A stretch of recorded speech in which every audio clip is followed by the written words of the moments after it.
We're live.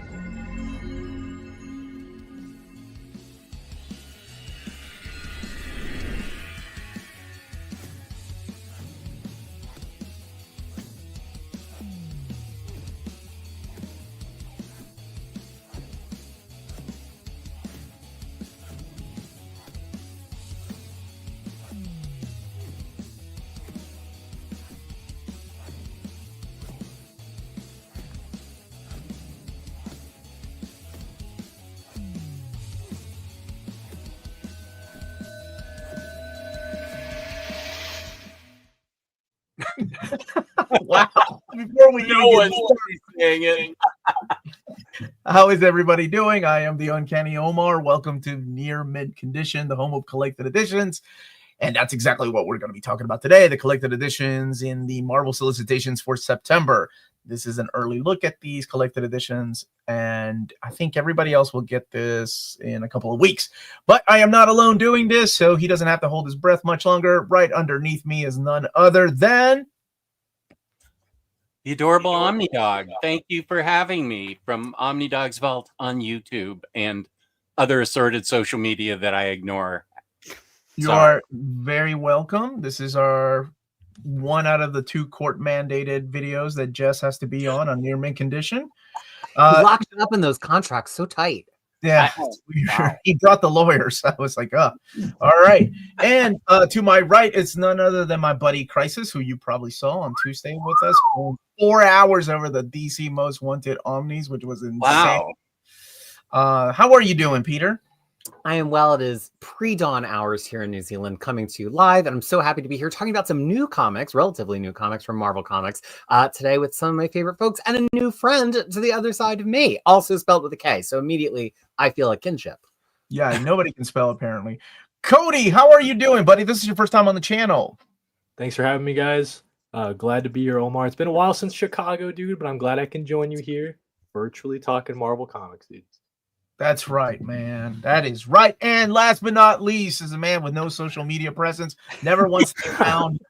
I think he's off grid. I think he is actually streaming from a van in an unknown location somewhere. Norwegian assassin. Lars Pearson. It's the best way to avoid the authorities. Lars Pearson, publisher and editor-in-chief of Mad Norwegian Press, formerly of Wizard Magazine. And just a quick reminder, everybody, that the DC Omnibus poll closes on Near Mint on June 11th. I would encourage all Legion of Superheroes fans, please get in and vote on this poll. In particular, vote for the An Eye for an Eye Omnibus. Justice for Matter Eater Lad. Save the Princess of Orlando. Brainiac 5 was right. What are you doing? Nice. This is a Marvel stream, and you're talking about a bunch of nerdy freaking Legion. There's a bunch of Barrel Lad deniers out there, man. Right. I did not hear you say anything about Karate Kid, though. But no, yeah, maybe we could get Karate Kid versus Shang-Chi in this Marvel and DC crossover. Yes. And quickly, Cody, welcome to you. And I'm very impressed by your I don't know, your background there. That is just spectacular. I don't know what to make of the Spider-Man that you've wrapped around the microphone. It looks like a sort of Doctor Strangelove affair where he's been strapped to this missile that's been thrown out of an airplane and he's about to go explodey. Yeah, this is my childhood Spider-Man plushie I've had for a long time. I always gotta keep it in the collection. It's what's kind of started it all, right? So nice. That's kind of this guy's job here is to actually Omar has met this guy. It was probably 2 years ago in Chicago. The first time I met. Drunk was Omar.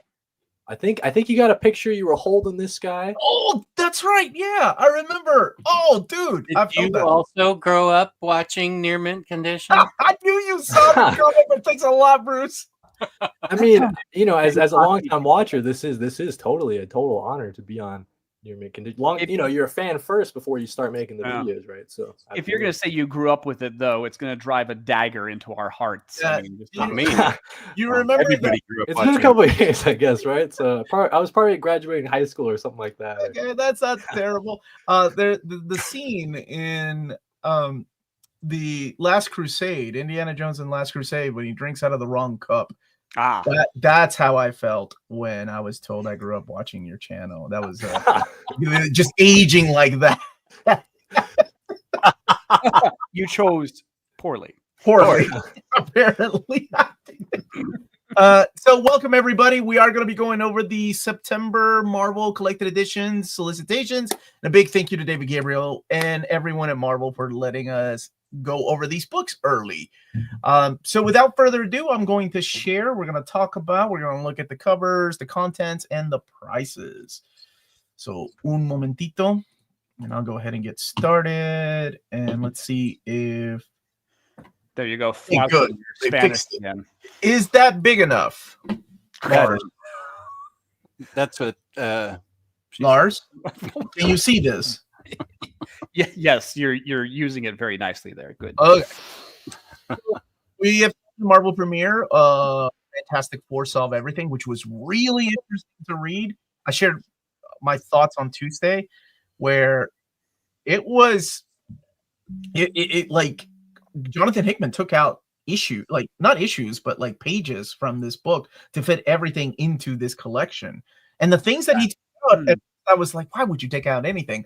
But as I was reading it, I was like, what has been taken out except for one thing that I remember because it's the birthday party. And I was like, oh my gosh, there are actual pages missing. And it kind of still flows rather well because they moved some of the word bubbles around to kind of fit like to make the story flow better. But Hawkeye is now coming out in a Marvel Premiere Edition. This is the Matt Fraction and David Aja run. And this is collecting issues 1 through 11 and Young Avengers number 6. Of course, the series went a little bit longer. This one is 280 pages, $14.99. And the superior. I think that's going to be a real success for those readers who they're aiming at with these kind of compact digest collections. If you've never read this Fraction Hawkeye, which it would have sounded like a crazy question to ask 5 or 6 years ago, but we're talking about a run that's well over a decade old at this point. Not only is the MCU show Hawkeye very much based on it, but it's a lot of fun. And I do think it kind of dragged a little bit towards the end, so I'm very pleased with them just collecting 1 through 11. But it's fun because it's a very different comic than really anything Marvel had done for many, many years. It feels like an indie comic, both in art and in tone. It is not a big superhero adventure. It's just Hawkeye trying to live in this apartment building. And it's just very pleasing. It brings a smile to my face still almost 15 years after it started coming out. Yeah, and again, more proof that you don't need to be like an entire devotee of a character. I own the Matt Fraction of Hawkeye. I don't really own any other Hawkeye. It's not that I am opposed to him. I just, but the Fraction one, it does kind of grab you. It does draw you in. So this is the logical choice to make a premiere edition or premiere collection for the character. Yeah, if you're not saying bro by the end, you weren't paying attention. Young Avengers Presents number 6 has to be one of the most reprinted issues. I think there's a lot of truth to that. I think Kings of Pain is still the most reprinted event. And I think Young Avengers Presents number 6 has to be the most collected one. Everybody here, Cody, have you read Hawkeye, the Matt Fraction stuff? So I have. That's a really great pick for a Marvel Premiere collection. I guess is this one kind of similar to when you're talking about the Fantastic Four one, where some issues are cut or something like that, or I don't think so. That's always my hang up with these Marvel collections. Yeah. Especially when you mention like moving word bubbles around too. That's really interesting to me. It's not a collected edition that I tend to go for because of that, but it's a good pick for a Marvel Premiere collection for sure. Yeah, it was Hickman himself that did it. Right. So whenever the creator, which we all know how Hickman likes to map his own things, how he likes to put all the covers in the back, and Marvel, ever since he's Secret Warriors Omni, he's been able to do that. With this, it's like, he is taking out pages, like half of a chapter at one point. So maybe it makes for an interesting read. Like, it still makes sense. I think it just kind of takes it takes the slow moments out, is what he did. I don't think anything has been taken out of the Hawkeye. I think it's the 11 issues and then the Young Avengers Presents. That one is a little unusual in that they tend to be more self-contained, and that one is ending long before the end. So are they expecting people to stick around for volume 2?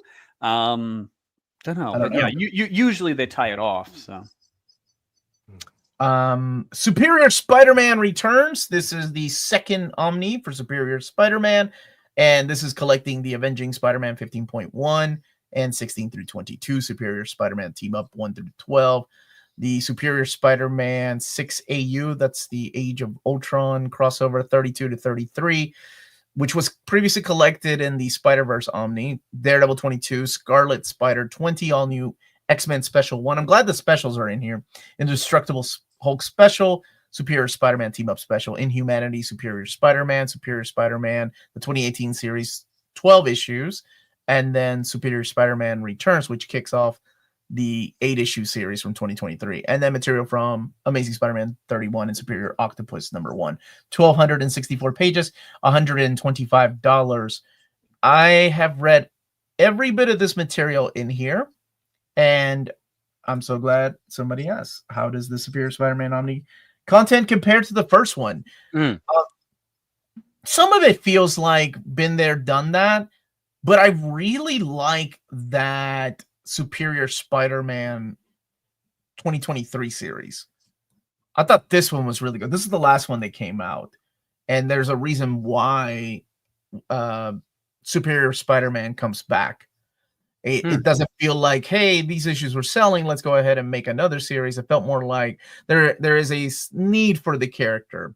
And I'm really glad that we're seeing the specials collected too. Those haven't been collected outside of a trade paperback, even in their own respectable series. The crossover with Daredevil is in there. 6AU has been collected, I think, in the Age of Ultron oversized hardcover. Peter? Companion. Yeah. Oh, no, Companion, yeah. And then Superior Spider-Man in that Spider-Verse, Spider-Geddon, Omni. Avenging Spider-Man has not been collected. So some hits, some misses, but I think for the most part, it's a good collection. I don't think anything tops that Superior Spider-Man. To a lot of people, that is the magnum opus of Dan Slott's run on Spidey. So it's kind of hard to top that. I don't know. Have you all read this series? All of it. Okay. What did you think, Peter?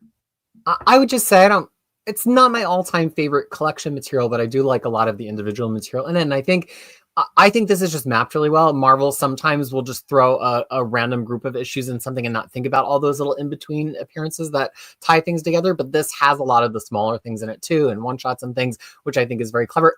He's very fun. I think especially if you read it back in 2011 or you've read it since in the Omnibus, it's kind of always pleasing to have Superior Spider-Man, swinging around. And there's a reason we can't have him full-time. It just doesn't work. It only works in concentrated bursts. But I'm really impressed with Marvel to put out this kind of odds and ends collection. It feels like something they would usually go to paperback with, but hopefully it means that Spider-Man omnibuses are really holding up the sales, and so we can continue to see stuff like this. Maybe they could do some Scarlet Spider next, Marvel. But yeah, I'm pretty excited for it. Cody, have you read all this?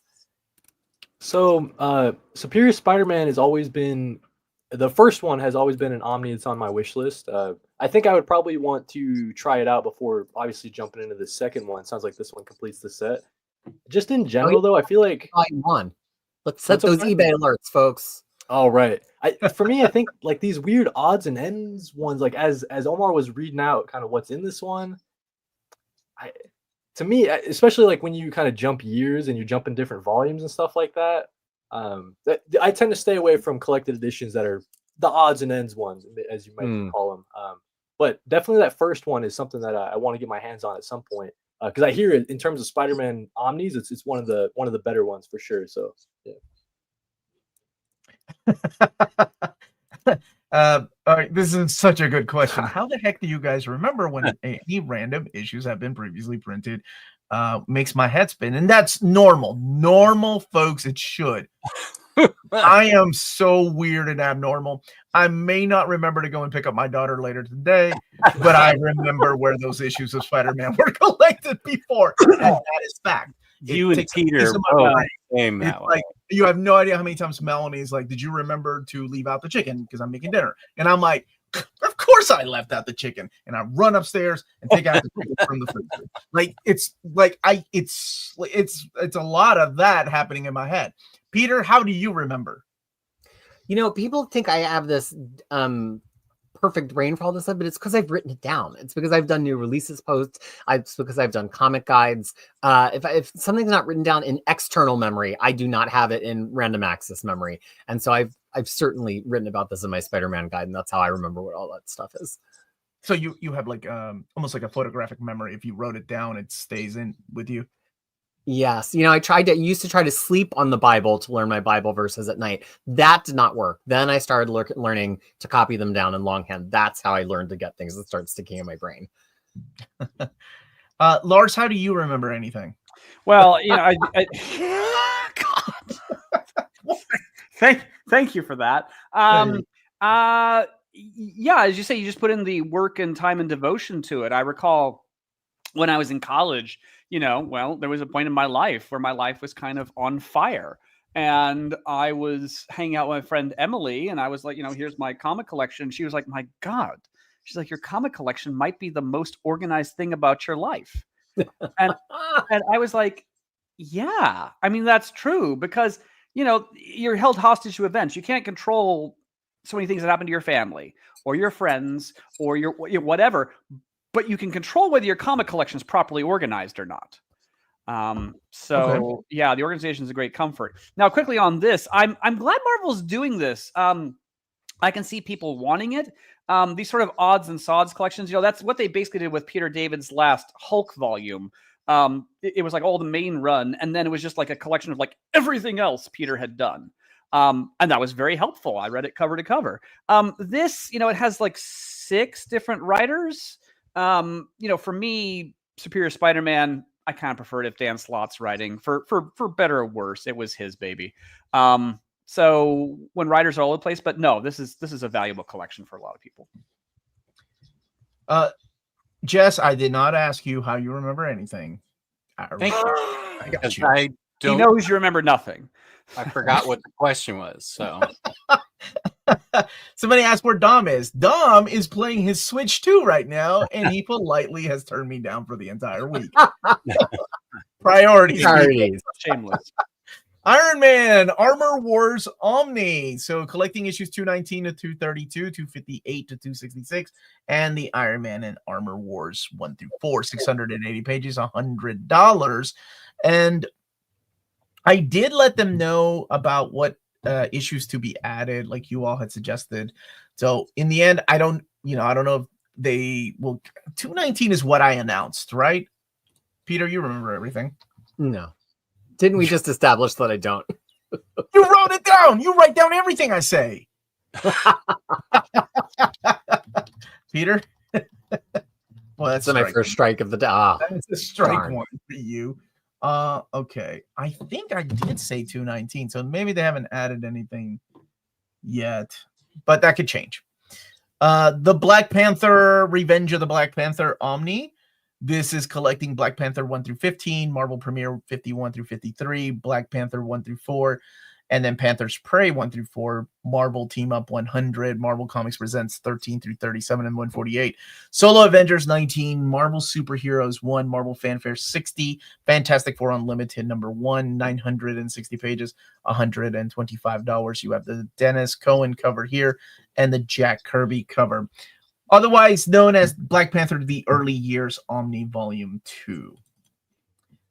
And this one, I think people have reached out to me already about suggestions what to add. I don't know if there'll be time to add them, but one of the ones I saw was the crossovers from the annuals, the Vibranium story. What is that storyline called?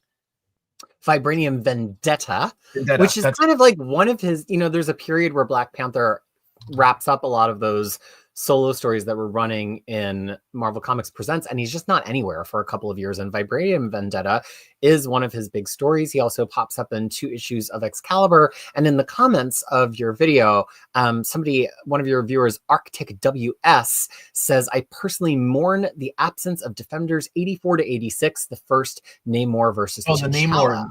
Okay. Yeah. So I think the thing with this is I'm very happy it exists. It's so fun. We're now going to have all of Black Panther from his introduction all the way to the end of Christopher Priest through all of Reginald Hudlin all lined up in our bookshelves, which is exciting. But I will say this book hews very, very closely to the contents of the epics and the masterworks. And I just think some of us were hoping for like just a little teaser, just a little extra of like those 5 or 6 extra issues that in a book that's constrained by page size, of course you wouldn't put all of these Spider-Man annuals, but in an omnibus, you know, go nuts, go crazy, get you know, feel a little rich, throw in another 80 pages of issues. Okay. I will look at the comments and see what people have suggested. I haven't. I should really read through this. What's funny is that I'm acquainted with it because Christopher Priest revisits the Kirby era hard later in the Christopher Priest run, and it gets weird. It gets really weird. So yeah, I should probably explore the source material here. This was Jack the King coming back to Marvel Comics and just pretty much doing something different with the character than what Don McGregor was working in the middle of doing. And then Don McGregor goes back to his story in those later issues when he comes in with definitely the Marvel Comics Presents issues. And I think it was the Panther's Prey. Yeah. Because it was I'm surprised that's not the title. I just pulled up Logan's comment here. Hello, Logan, a very regular Minty, to say he's also got another one in there, Marvel Team Up number 87. So there's a handful of issues that could fit in there. Okay. Well, I will definitely ask. I'll look at the comments. The Sentry Omni. So this is another one that I announced, collecting the 5-issue miniseries, and the one-shots from that miniseries, or around the miniseries, and then, of course, New Avengers 7 through 10, and then the return of Paul Jenkins with John Romita Jr. on Arc, Sentry 1 through 8, and then Age of Sentry 1 through 6, and that's the Jeff Lemire one, right? Fallen Sun, Sentry 1 through 5, and then Sentry 1 through 4. 928 pages, $125. I haven't gotten an answer yet, but I am assuming they're going to collect the important parts of Siege and King in Black. So there's some context there with in between the miniseries. I don't want to spoil what happens, right? But you kind of need them for a couple of this. And then is it Civil War to the Return? Like they probably need some pages from that. Just kind of he's both stories in Civil War Return. And especially the second story is quite significant for him. There's, a lot of, I think this is an example sort of counter to the Superior Spider-Man Omnibus, where Marvel did kind of a search through the database and just pulled everything that has Sentry in the title out and didn't really put any connective tissue. But there is an issue of New Avengers, I want to say 24, but I could be wrong. Where it's basically in the same style as his flashback issues. There's another issue of Mighty Avengers that's in that same style. Yeah. There's certainly the things that happen in Siege, which are very key to this character. And also it's kind of weird to read that Lemire comeback series without the arc of Donny Cates' Doctor Strange that comes before it, or arc of the Return of the Mighty Valkyries in King in Black that kind of resolves it. So it's weird. It's a short enough book that there's connective tissue that feels missing. And I think it's interesting because we could go off and name like every time he's ever appeared in any other book, but there's certainly some issues that were very deliberately Sentry focus issues that like really put a tight focus on him and imitated his own solo stuff, which tended to be very flashbacky. And I'm just mildly surprised that Marvel didn't take the opportunity to get them all in this book, since this feels like a very complete saga sort of book. Like it really has a beginning, a middle, an end, and an epilogue. So I really thought that they would want to go whole hog. It's got to be difficult to pick and choose which stories are important, right? Yeah. Because what you think is deemed important, I may be like, no, we can completely forget that. Because I think of Siege, right? And dang, this is really difficult to talk about without spoilers, where something happens at a part in Siege. Thank you, baby. I know. And I'm like, how much of that do you need? Do you need the part where he snaps and why he snaps? And do you need the part with his wife? Like, okay, thank you.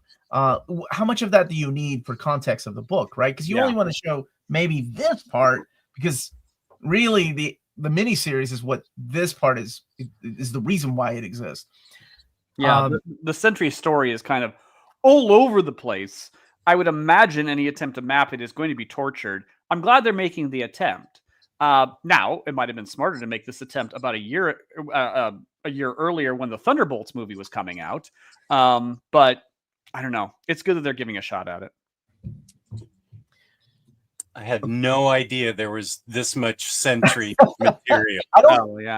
I'll be honest with you. I don't think a lot of people did either.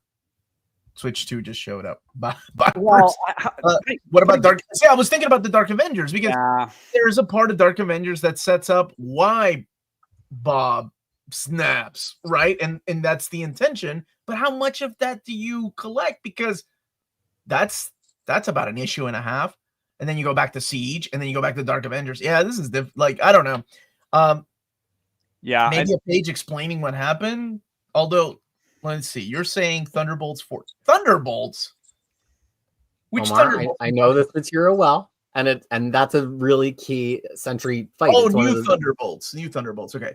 Yeah. 14. Yeah, Civil War: The Return is what I was thinking. You're thinking of New Avengers 24. What's in Mighty Avengers 10? It's another one of those issues that is establishing an extra flashback. So New Avengers 24 is Sentry focused on a flashback that inserts his history with the Inhumans. Mighty Avengers number 10 is a flashback that inserts his history with the Skrulls. New Thunderbolts 14 sets up things that happen in Civil War: The Return, which isn't in here, so I guess it doesn't matter, but he's both stories in Civil War: The Return. He's in the second story. That said, I don't want to make this sound like we're attacking every possible thing that Marvel could put in this. It's very comprehensive in terms of Sentry series. It's nice to see that they didn't miss any of the big hits. It's nice to see that they took it all the way through that most recent series, which is really an epilogue. There's a lot of positives about this. It's just, I don't know that Sentry's a big enough seller that we're ever going to get an expanded edition, so I feel like there's some urgency to try to get these other issues into this map. Also, I wish there was a Jay Lee cover, but what are you going to do? Oh, yeah. That is weird, 'cause when I think of that original series, I think of Jay Lee. But really quick, the Rogue thing, that was Fallen Sun, right? Yes. Okay, they can take that out and bring everything in. God, I hate that retcon. Yeah, I think we forget the Sentry so much. The Sentry is not the biggest seller, and I suspect that's why like a lot of these miniseries just kind of escaped us by. And that might be like they're leaving stuff out to get it down to the $125 price point. Maybe. Possibly. Again, it's nice that they're making the attempt. I can see that people might want this. Yeah. The Ultimate X-Men Omni Volume 3, wrapping up this era of Ultimate X-Men. 75 through 100, Ultimate Wolverine versus Hulk 1 through 6. You don't have to sit there and wait a year between issues. Ultimate X-Men, Ultimate Fantastic Four Annual 1, and then the Fantastic Four X-Men Annual 1. Ultimatum 1 through 5, and Ultimate X-Men Requiem. 1,088 pages, $125. Is there enough material for a volume 4? Absolutely, there is. But this is the series that wraps up with Robert Kirkman and, of course, Ultimatum, killing a bunch of your favorite Ultimate characters. Oh, yeah. Yeah. You know, and we just criticized the mapping for a few. This mapping's great. I think it's got the perfect Ultimatum stuff in it. I think it's nice to see that they departed just from the mapping of the original oversized hardcovers, which it seemed like the Omnibus run might slavishly adhere to. And hopefully this line continues selling. And because the stuff that comes after this has never been an oversized hardcover. So all of those subsequent post-Ultimatum X-Men series could fit into one volume 4, and it would be wonderful to see. So I hope people are really enjoying this. I hope they keep picking it up if they're fans of it. And I think Marvel I don't think we could have asked for any other issues really in this third one that were absolutely critical. You know, everybody's got a couple things they'd like, but it's a good map. I'm out of curiosity. Cody, have you? Okay, Jess is gone. He went to dog watch. Cody, have you read this era? I know you're probably familiar with the new Ultimate era, but have you read any of the original Ultimate series? I really enjoyed the Ultimate Spider-Man. Obviously, I mean, who's not a fan of that once you start reading it, right? This Ultimate X-Men stuff, I've heard such mixed things from this this first go at Ultimate X-Men. So I've been kind of wary of it, I guess is the choice of word I would use. But I mean, reading the names associated with this, we got like Robert Kirkman, Damon Lindelof, right? So a lot of names that kind of opened my eyes. Very, very curious to see what they can bring to Ultimate X-Men, I guess. That's pretty interesting. So, and Jeff Loeb wrapping it up with his series of Ultimatum, which was started in his Ultimates 3. Yes, I try not to get too negative here. As Peter says, the mapping here looks brilliant. It'll be a brilliant presentation. I was a huge Ultimate X-Men follower. Huge. Oh, you liked it? Loved it. I quit at this point. I couldn't stand this particular phase of it. Robert Kirkman is a brilliant writer, and I don't know. No one. He kept, but boy, on this title, he just pulled it into ruin, I thought. So I've got all the material before this. I will always own all the material before this, but yeah, this is the jumping off point for me. Did you actually say he was a brilliant writer? Well, let me rephrase. He can't. Well, I've read all of Walking Dead. I think Walking Dead is really, really good. So excuse me. He can be a brilliant writer. Yeah. Walking Dead. Jess is a huge fan of his Astounding Wolfman. But this, I thought Kirkman really didn't get it. Yeah. Wow. I just love the Astounding Wolfman. Yeah, I wasn't a $50 book that I root beered too. Gosh, that means you spent like $50 and $1 on your root beer. You didn't even drink it. XFactor, the original. Actually, hold on one second. Somebody's asking me about Star Wars. I don't know about Star Wars Legacy, and I also don't want to say, hey, don't, wait for the Omni. I'm sure the Omni will come. I just don't know when. And I'm just being honest. And if you want to read it and you have the opportunity to get them, and I hope it's cheap enough, then go and get them. I would wait for the Omni if it was me, but I can wait. It depends on how much you're willing to wait. XFactor, the original XMen Omni Volume 2. This is collecting XFactor 27 through 50, Annuals 3 and 4, Exterminators 1 through 4, Uncanny X-Men 240 to 243, New Mutants 76, Fantastic Four 342, material from New Mutants Annual 5, Marvel Comics Presents 15, 17, and all the way to 24. Meaning, we're getting the Cyclops story in there. That's right. So this stuff has been previously collected if you have the Inferno Omnibus. But it does have stuff that has never been collected in an oversized format. And what have you been waiting for, Peter? What is it called? This book? I don't know. What other thing are these freaks waiting for? I'm not sure. And by these freaks, I mean Lars. Judgment. The Judgment War. I know. I do feel judged. Pull in oversized. Well, format. also let's not leave out the 2-issue focus on alchemy with art by Art Adams, which is not in the Inferno stuff, which is the first. It's in the Arthur Adams Omni, but I know that everybody owns that, but for people who don't have it on their X-Men shelf, this will be the first chance. Well, I forget how much you love Arthur Adams as much as Jess loves Astonishing Wolfman. Well, first of all, Peter, be gentle with me. I chafe easily. Funnily enough, XFactor in the 80s is the one X-Men book I wasn't actively buying. I was much more into New Mutants, Excalibur, Wolverine when that rolls around. XFactor was the book on the shelf I would kind of flip through and put back, and but again, a lot of people are going to want this. This is going to sell really well, I would think. It's an X-Men title. It's got Walter Simonson on covers, and I love the way he drew Wolverine in that Inferno era. And there's a little double dipping here, but I think pretty overwhelmingly this is a needed volume. Well, no, I mean this. Peter, really quick, is it 40 is the last issue that's collected? XFactor 40 in that Inferno Omni? There's a wrap up with 40, and then we also get the annuals in there too. We have Exterminators in there. We have Uncanny X-Men. So, I mean, really, the new stuff that's in here, I think, is 41 through 50, and the Marvel Comics Presents. I could be wrong. To Omnibus, yes. New to the X-Men line. Yes. Of omnibuses, if we're being very specific. Yes, the Inferno Omnibus stops with 40. It does have Exterminators in it. It does not have all of the material from Annual 4 to some of the material from Annual 4. So this would collect everything. And then, as we've mentioned, this has all been in the Epic line, but it has not been comprehensively collected and oversized. I mean, it's exciting. And a lot of people might say, like, well, couldn't they have pushed farther? But if you look, there's a relatively big book already. And to push farther means that we would intersect with Extinction Agenda, and then there's the whole question of, is all of Extinction Agenda going to be in volume 3 or just excerpts of it? And it's kind of like there's more material there than you think. There's the Prisoner of Love, OGN. There's a lot of stuff on the other side of this. So even though some of you might be saying like, oh man, it just covers a lot of Inferno I've got already. This is the most natural stopping point at issue number 50. Yes, I bet you Marvel's thought out what's going into volume 3, and this seems like a pretty good stopping point if you're aligned for volume 3. Volume 3 will definitely be double dipping with Peter David's Omni. Oh yeah, what? Just issue 55. Yeah, no, not yet. They ended right before 70. No, you end it right before Peter David. You're only gonna 51 through 70? Are you guys crazy? No. Omar, No. Peter David only wrote 55 and 70 itself before his No, run kicks I'm off at saying 71.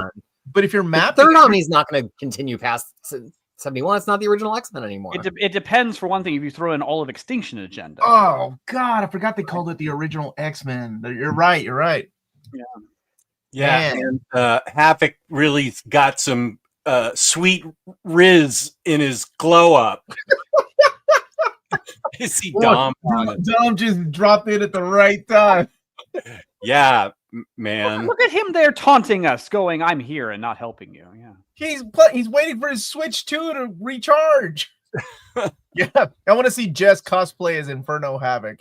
Marvel Fanfare Omni Is that Volume. you or somebody in the chat? No, you. You Marvel said Fanfare Omnibus Volume 2. So this is collecting issues 20 through 40, 784 pages, $100. This is, I hope, 2 of 3 is what Al Milgram hinted at. That, You'd think so. perhaps they're working on 3 of these. So some of this stuff has been collected before. But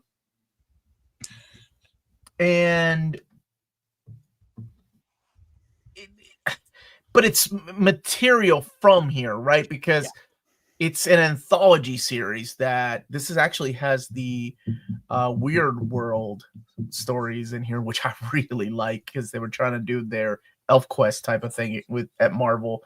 A lot of the stuff in here hasn't been collected in any kind of format. Yeah. So you've got talent in here like Charles Vess, like newcomers at the time too. Brent Anderson, John Byrne, David Mazzucchelli, J.M. DeMatteis, and Jim Starlin. I'm a big fan of the series. I'm curious if this is successful, if they'll do like a Marvel Comics premiere. Oh, almost certainly. I'm really looking forward to this. I actually bought Volume 1. I'm looking forward to that. I haven't had time to read it. It's on my shelf. But I think it's hard to double dip here for too much. Like, I have the X-Men material from Volume 1, but there's tons of it I don't have. And I think, you'd have to almost be a fan of everything to double tip everything here. And there's still quite a bit. So, yeah, looking forward to this. Yeah, and to Omar's point, for folks that kind of don't know the history of this was a direct market only book relatively early in the direct market of the 80s. And so it was really Marvel bringing their best of the best to it. It's hard to make an analogy of it today because anthology books don't really exist in the market, but B, there are just so many big name creators that roll through this that it's hard to compare to anything today. The thing I compared it to on the Near Mint Condition Patreon is sort of like when Bendis would be on a title like Avengers or Superman or something, and every good artist would show up to draw something with Bendis because they loved Bendis and Bendis wanted them to get work. It was almost like that, but with like every creator, every writer, every artist kind of rolled through in just these few issue arcs. This is hotly anticipated to me. I hope that there's enough fan fervor around it that Marvel sees that, like, yeah, modern fans do really want to see a lot of this classic material by classic creators. There's so much of it to pull from in anthology books from the 70s and 80s. DC, to their credit, is really good at pulling that anthology stuff with all of their House of, secrets, mysteries, whatever, that they've issued tons of omnibuses of in the Bronze Age. Marvel didn't have an analogous line of things with horror stories, but they do have plenty kind of the anthology series and tryout series that have a similar mix of popular creators. And I'm just wild for this material. Yeah, I have every one of these in singles. Yeah, it was. I'm sorry, Lars. It was bi-monthly, right? So it only came out like you only got 6 issues a year. I don't remember. I think it was. That's why it ran from 1982 to 1991, and there were only like 60 issues. So really, Volume 3 would wrap up the series. I mean, there was a second series in the 90s that only lasted 6 issues. It could collect it just for good measure. There'll be the space, but we'll see if Marvel, cares to append it onto that third volume. This was a series that it was frustrating growing up on the horse farm when I couldn't get to comic book stores because it was direct market only. Oh, yes. And so when and where little Lars was taken into the homes of comic book collectors of an older vintage, they would have Marvel fanfares lying about the place, almost taunting me. It's like, here is the series, little boy, that you cannot read. So I'm very glad to have it all together like this. Yeah. They would have those comic books instead of candy to lure you in. That was exactly right. Yeah. With old people. Like, what is happening? Lars? Ooh. No, it doesn't the memory get fuzzy? Like, I remember distinctly this one comic book collector, and I was in their home and looking at their shelves of comics, and they had Marvel Fanfare. I don't actually remember who the hell that was, but I remember the comics they had. Oh yeah, you remember the comics. You don't remember the people. He wanted No, you. who cares about the people? Absolutely, it's like, oh, you have Marvel Fanfare. How great. Okay. Well, because I had to go. What I had to go. What is this thing? And they go, oh, well, that's only available in comic book stores. I'm like, damn it. Marvel and Disney What If. This is the trade paperback that's collecting all these recent series. Like, what if Donald Duck became Wolverine? What if let me see, what else is there? What if Donald Duck became Thor? What if Minnie became Captain Marvel? What if Mickey and Friends became the Fantastic Four? What if Mickey and Friends became the Avengers? What if Donald Duck became Iron Man? What if Goofy became Spider-Man? This one has 200 pages and $24.99. I don't think I've read any of these yet. This is the first time they're being collected, so I know I haven't read any of this. Have you all read any of this? Peter, Cody?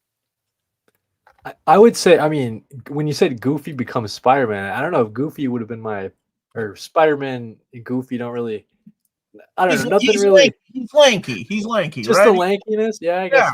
So. Yeah, these ones are pretty interesting. I don't pick them up when they come out in singles typically. I don't know if I'm the right audience for something like this. I'm not like a super big Disney kind of person, but I've heard they can be pretty fun from time to time. I'm not sure if the names of these creators, none of them scream out to me, so I don't know if I've run into any of their works previously, but yeah, fun little collection, maybe something you buy and maybe you gift out or something like that, try to get someone into comic books, something like that. But yeah, a lot of European, a lot of Italian artists is what I know. Current like Disney comics, like the people that are working on Uncle Scrooge. I'm surprised they didn't put the Uncle Scrooge. Well, that wasn't a What If. That was the Infinity Gem. Yeah, I'm sure there'll be a separate collection of that stuff. That was so good, by the way. I love that story. This, like, I'm looking at it because Cody just opened my mind. I'm like, okay, would I have put them as this? Donald does have the rage. Yeah, I was gonna say he's got rage. He's got to either be Hulk or Wolverine. Yeah. So that makes sense. I'm like, Pluto is Ant-Man, sure. Mickey. I would have put They did Mickey as a couple different things, didn't they? That's Also, right, 'cause there was Avengers, right? Yeah. Because I mean, I think if you're gonna do Fantastic Four, clearly you're gonna use Mickey and Minnie. But yeah, I mean, it's iteration of Wolverine, hands down. Well, I wish I could do a Donald Duck voice as good as my Cornholio voice. Well, no, I can't. I don't have a Donald Duck. But Donald as Wolverine, I can kind of see. That one makes the most sense. You can kind of see him going, "I'm the best there is at what I do, but what I do isn't very nice." But What character was that? But Goofy, Not enough of a list. Yeah, no, I know it's terrible. I need more rage and. But Goofy, Spider-Man has a lot of responsibility, okay? With great power comes great responsibility. Is Goofy really the best person to be giving this responsibility to? I love that you're having this debate. This is so much longer than I was going to spend on that. Okay. Does Goofy make the best what if Lars took Marvel and Disney What If seriously? That's a bit hard to do. I had no idea Red Hulk was coming back, but apparently it is, or it has been coming back by Benjamin Percy and Jeff Shaw. I love that dude's artwork. He was the guy that did God Country. Started out on God Country. He was on some Guardians of the Galaxy with Kate's. Cody, have you been reading this? Because I've been reading this for sure. So this one I wasn't tracking when it started coming out. I mean, to me, it was kind of obviously they're getting ready for the Brave New World movie, and MCU kind of tie-in series. I tend to be wary of again. I guess I'll use that word again, but this one is interesting to me with Benjamin Percy and Jeff Shaw. That's a pretty interesting combo. So this one I might be checking out maybe like through a library or something like that. That'd be my goal for this one. But. It's been pretty cool. I mean, I'm up and down on Benjamin Percy sometimes, but I think it's fun to see him away from the Wolverine and Ghost Rider stuff and trying his hand on other things. I think he really nails Thunderbolt Ross's personality here, and it's not just Red Hulk tearing stuff up. It's very closely tied to One World Under Doom. You don't have to be reading One World Under Doom, but it's existing under that umbrella, and it kind of shows where has Thunderbolt Ross been. And like that he's really an independent player. Like, he's not a hero, he's not a villain, he's a man of war, and he'll wage whatever war he wants to wage. G.F. Shaw's art has been off the chain. I'm trying to remember who the colorist is, because the colors are really, really good. The first issue is just a fantastic script. I mean, it just grabbed me and throttled me. So I'm actually really into this. I think it's going to be an ongoing. I think they've solicited past this, and it's got the volume 1.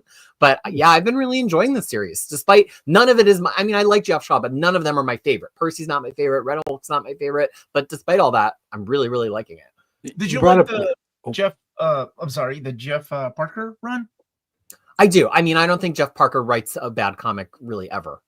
Oh, we finally agree on something. I agree Stars with and planets have aligned. Wow. The day has come. I can retire now from near mint condition. Well, and on that note, Peter just leaving me right after that compliment. Wow. Fails. What a jerk. Miles Morales, Spider-Man, Deadpool, Pools of Blood. So it looks like we have a crossover because Cody Sigler is writing both Spider-Man, Miles Morales, and Deadpool, and this is collecting Miles Morales 30 and 31 and Deadpool 11 and 12 and material from Miles Morales. Spider-Man Annual number 1, 112 pages, $15.99. I've been enjoying Cody Sigler's Spider-Man. I like the Miles Morales run. I think he really I liked it more than Solid and Ahmed's run. I don't know if you guys have read it yet or not, because we're only just I think 4 volumes in, maybe 5 volumes of Miles that he's written. Can they add Blood Hunt to this? No, they cannot. Stop asking about Blood Hunt. Quit trying to make Blood Hunt happen. This was so fun, so much fun. Sorry if everybody already said it was fun. I just thought it was.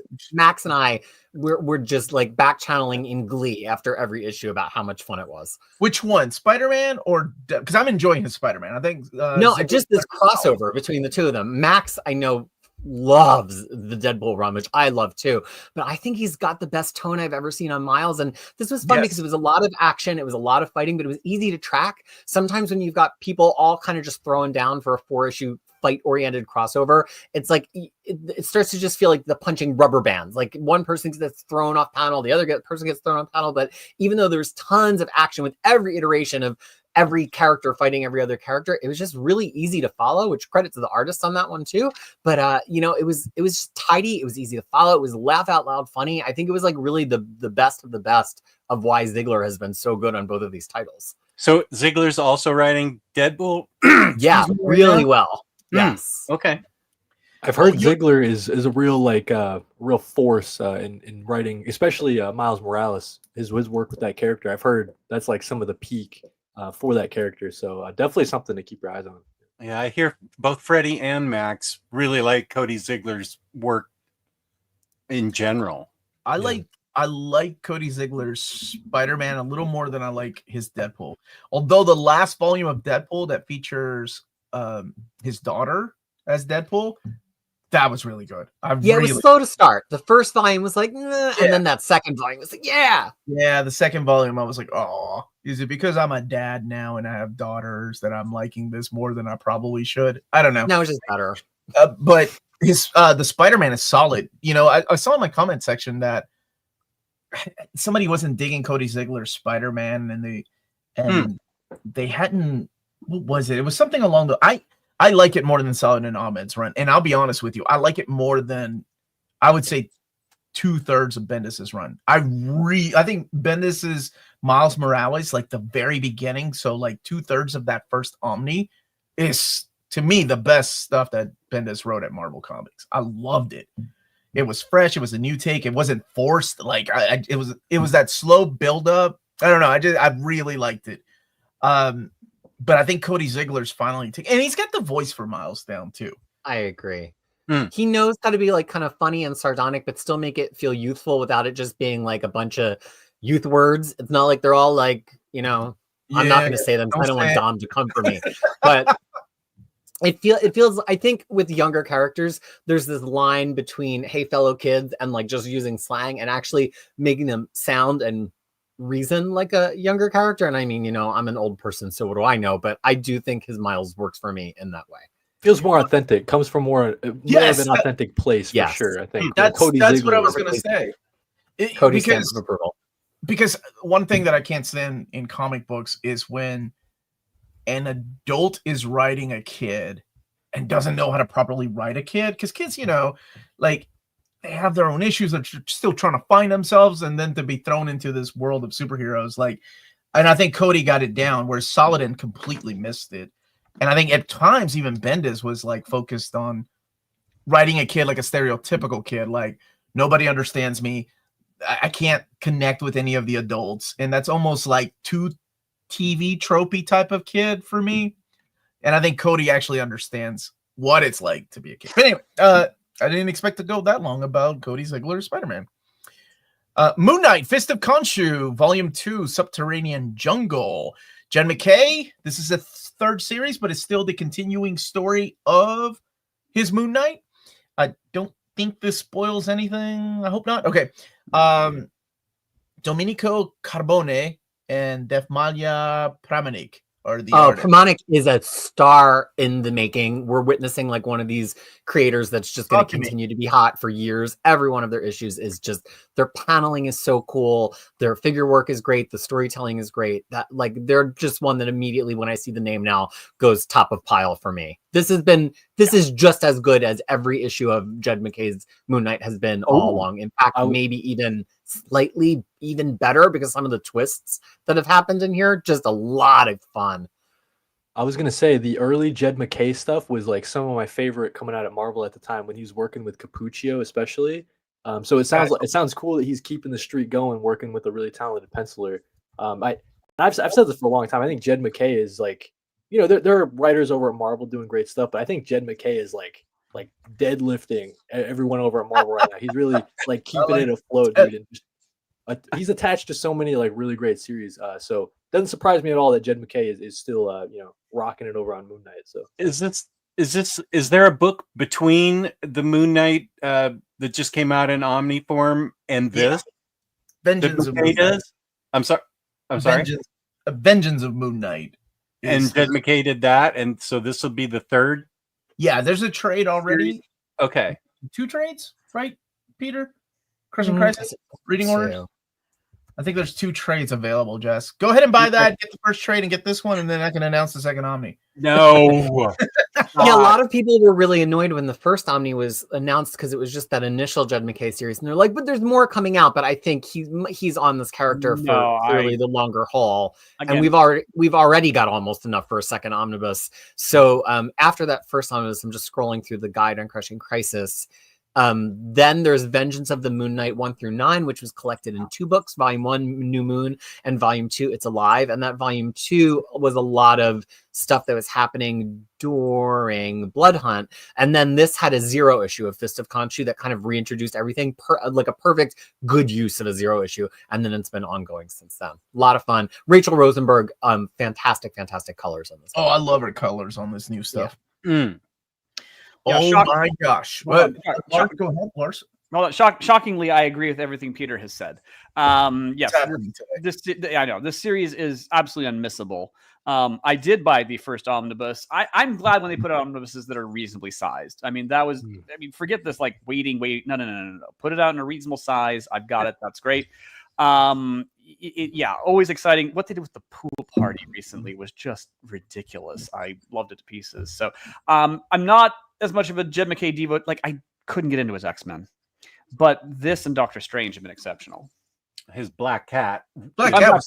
Yeah, no, sorry. Yeah, Black Cat was really I think MacKay's also on Avengers, right? I've heard good things about it. I haven't jumped in myself, but I think Jed MacKay's on it. It's fantastic. I think so. I haven't really gotten in there. Yeah. Fantastic Four, One World Under Doom. This is the final Ryan North volume before it jumps to new the volume, next, I believe. Humberto Ramos. Okay. So Ryan North is still writing Fantastic Four, but they're renumbering it, and he's working with Humberto Ramos on it. I really like this comment right here. When my wife is angry, the house is one world under mood. Doom spelled backwards. There he is. What is wrong with that? Wow. That's That's like something I would say. Oh my god. That somebody's got to fill in the black hole that is Warren. Where is Warren? All right. right. So Well, y'all have heard me say this is one of Marvel's best books a lot. I would not say that this particular run of it is one of Marvel's best books, and that's because North now is having to coordinate this along with his One World Under Doom, along with trying to give like a good jumping in point from the movie. And it does feel like some of the extraordinary character work and also sciencey problems that the four have been facing kind of degrades a little bit in this end run. So I would just say, even if you're seeing this and you're like, oh, it's the end of the run and it ties into One World Under Doom, I'll start here. No, start at number 1.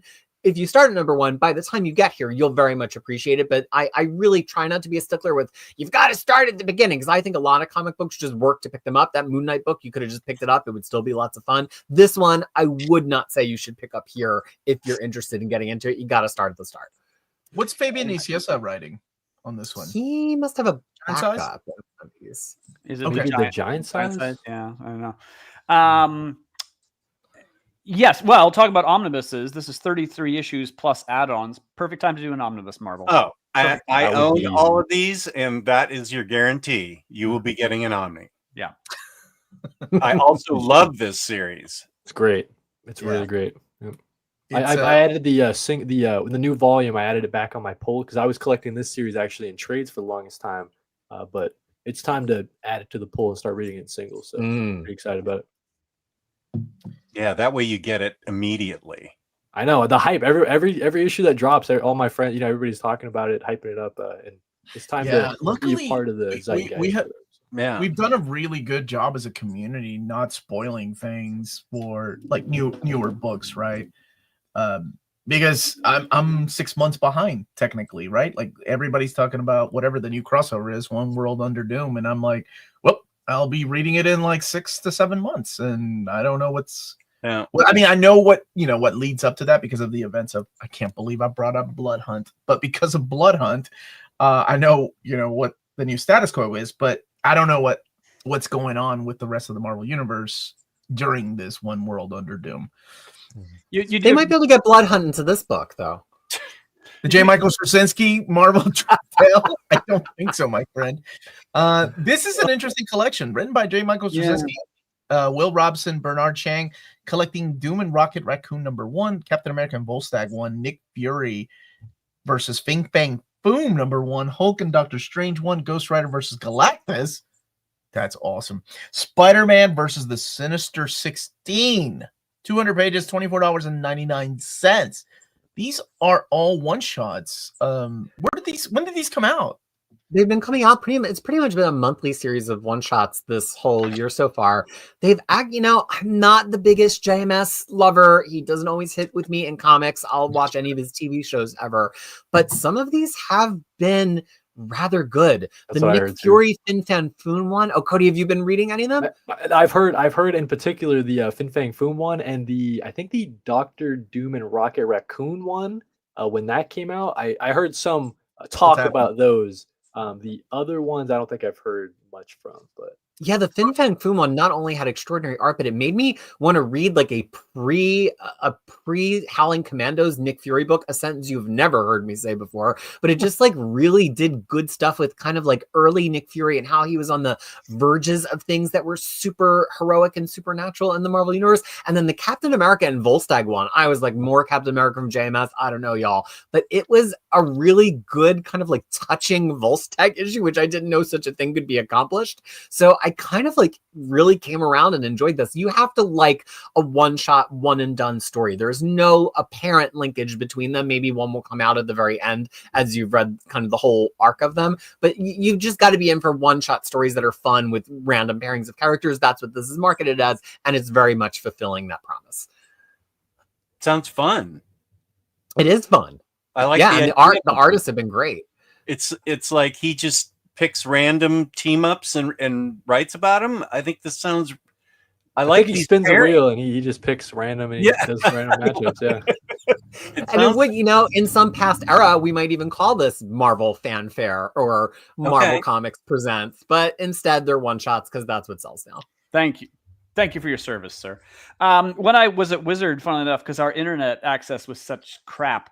I and the news editor Straczynski, we had to write out his last name on a Post-it note, and we kept a Post-it note on our computers so we would never spell his name wrong. And after weeks, months of looking at that Post-it note, now I can spell his name perfectly.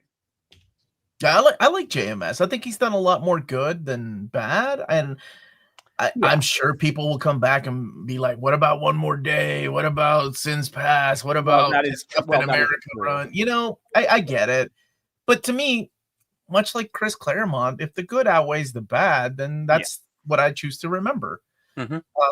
So yeah, I'm a big fan of his stuff. Okay, moving on to Doctor Strange of Asgard. Dude, I heard about, what was it, the Doom Academy? And I got really excited because I'm rereading that Strange Academy Omni. Man, I missed that. Like those casts, like that cast of kids. God, it was so good. Here's like the secret weapon of Marvel right now. They've got so many miniseries and so few ongoings outside of the X-Men line because they're gearing up for some new #1s. But there are a couple of powerhouse miniseries coming out under this One World Under Doom that are just great to read, and you don't have to care that the event is happening. And this is certainly one of them. Derek Landy, I've said this a lot of times, I think he's a secret weapon at Marvel. I think he's going to have a Jed McKay-sized breakout, and people are kind of sleeping on how consistent he has been. This puts Doctor Strange basically says, and this isn't a spoiler, it's like the first couple of pages of the first issue. He's like, well, I can't be the Sorcerer Supreme on Earth right now for reasons. So, but that doesn't mean I can't be a Sorcerer Supreme elsewhere. And so he decides he's going to be Doctor Strange of Asgard. And the story that unfurls from there is so great because it's got like high God stuff that's Asgardian, but it's also got really procedural stuff like Doctor Strange walking on the streets of Asgard. And it really made me think, have we ever seen any author treat Asgard like it's New York, like where people just walk around at a ground level and it's not just always about like Thor and Sif and stuff. And so that's really cool. And then Carlos Magno, who I really love his art so much. But I do often feel like he's like got the wrong inker or the wrong colorist or something where it like doesn't, his line work can be so fine and small that I feel like sometimes the line work almost gets like washed out or aliased a little bit. That is not the case here. This is the best I have ever seen his art look. So this is front to back. Totally love it. I got to say who the colorist is here. It is Espen Grutengern.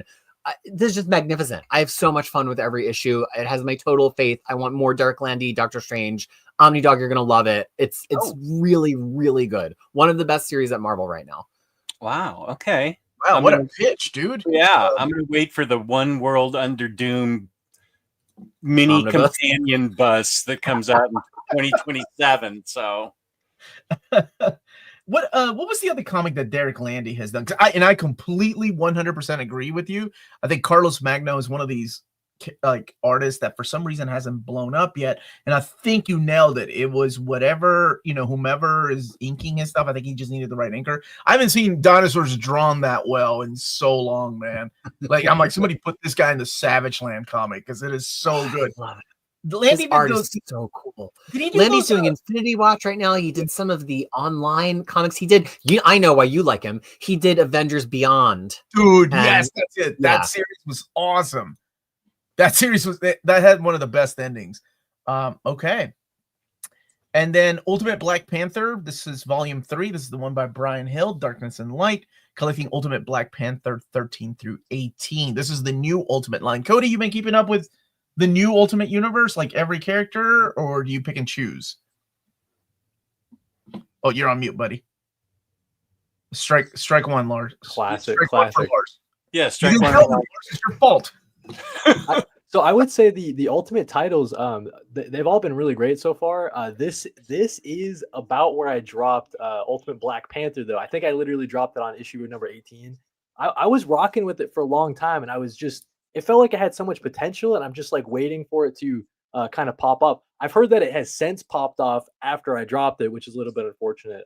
But yeah, the first couple arcs there, I was willing to give it a lot of I could tell it had a lot of promise, I guess. But I did end up dropping it. I thought it was the weakest from the Ultimate line for sure. From talk online, it sounds like I'm not alone in thinking that. But yeah, I think if someone's trying to keep up with the Ultimate line, I mean, this is definitely a must-have for sure. Yeah, Cody nailed it. I couldn't add anything to that. It's been a slow build since volume 1 for this big fight between the Fist of Khonshu and the Panther gods, and I got only like a page long too, I think. So yeah. Well, in volume 1, the buildup was there. So in volume 2, I was expecting to see this giant fight take place, and it doesn't even happen until like the end of the volume, and it's just the beginning because they're still gathering their forces. Right. So, man, yeah, this one has been a little bit slower pace, and this is coming from the guy that is absolutely loving every issue of Ultimate X-Men by Peach Momoko, which has been building up for a while, and I just like the pacing there better, it seems. Better pay. But Yeah, this does pacing, have Stefano Caselli artwork, which Caselli's great. it pains me to drop it because I'm like giving up the chance to see Caselli pages every month. But story wise, I'm not going to repeat what Cody said because I endorse. Okay. Star Wars Rise of Skywalker. This is Jody Hauser and Will Sliney. This is collecting Star Wars The Rise of Skywalker adaptation 1 through 5, 128 pages, $17.99. Rise of Skywalker is the third one of the new Star Wars movies, right? I've only seen Last Jedi once, I think, and then this one was Last Jedi, and then this one, I believe. Yeah, one that's time. Number nine. Jody Hauser is the king of adapting these film and TV properties. She just has a way of taking the script and condensing it down to comics. Sometimes they give her the wrong artist that just can't keep up with that condensation. Clearly, Will Sliney can keep up. He is a master, and he's done tons of Star Wars stuff and SpiderMan stuff, I think, both of which are what he's known for. And he's like a star. I think, is he in, I don't want to say if he's in Ireland or Scotland because then I'll get yelled at by the other one, but he like has a TV show about drawing comics there. And he does great likenesses. And the cool thing about this that I really have been enjoying, because I don't like this movie, is that Jody Hauser gives us more of the interiority of Rey and Rilo as they're kind of like imposing forces, and being able to hear what they're thinking, even though maybe in the movie it was like dialogue or whatever, it just makes it seem a little more motivated than their actions did in the movie. So I'm never going to love this story, but as a Star Wars adaptation goes, I actually think it's really useful to get this kind of Cliff Notes version of it. Okay. Phil Noto doing the cover for this one.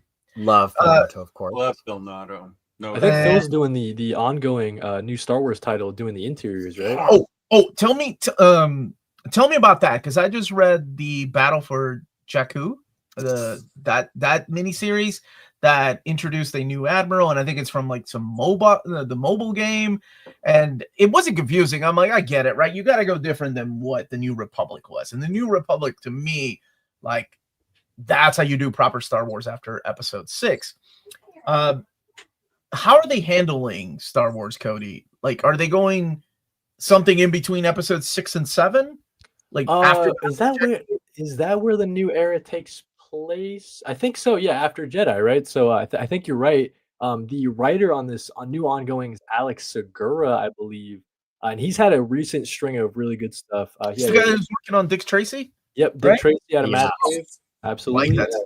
A really great Renee Montoya series too over at DC. So I think Alex Segura is definitely a name to keep your eyes on. It's pretty cool seeing him gifted the keys, I guess, to the Star Wars ongoing.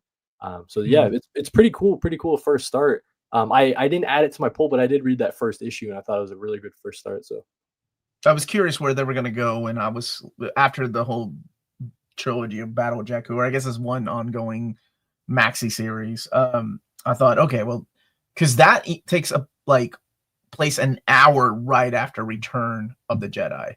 Okay, interesting. Yeah, I think the new one is after Return for sure. Cool. Yeah, it's kind of like 9 months to a year after. And then they're doing Jedi Knight is amazing. That's Mark Guggenheim, and I forget the name of the artist. The artist is so good.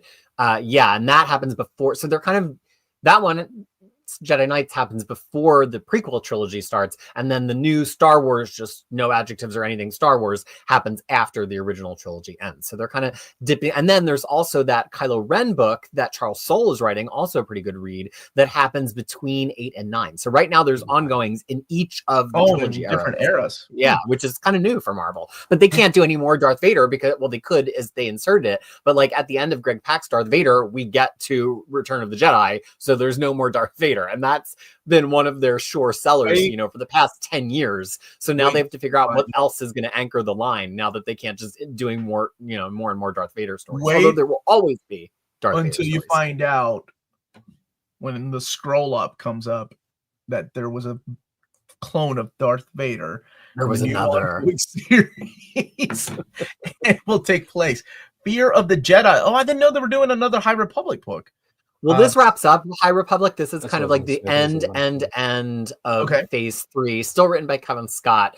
And it kind of takes, there's kind of a multi-front battle happening that comes to a head based on all of the phases that have happened. And this, you know, takes the characters through the end of it. Interestingly, it's not going to be in the Marvel catalog, but the Star Wars Adventures comics for High Republic, which I think right now are coming out from Dark Horse, actually fit into continuity with this and run alongside this and show a different battlefront in the same battle. And I've really been enjoying the interplay between them because the Adventures books have been really strong for this period. I think Whisper stronger than the Marvel books, but this will put a cap on the current run through High Republic era. Okay. Let me get this question because this gentleman has been asking a lot. Will there be a Marvel Civil War 2 Omnibus series along with the new Ultimate Universe? I don't know. We don't have a Civil War Omni, so maybe a Civil War Omni 2 will come after that one day. Star Wars Jedi Knights, speaking of Mark Guggenheim and Matt. Oh, now we can say the name of that artist. Can you say it?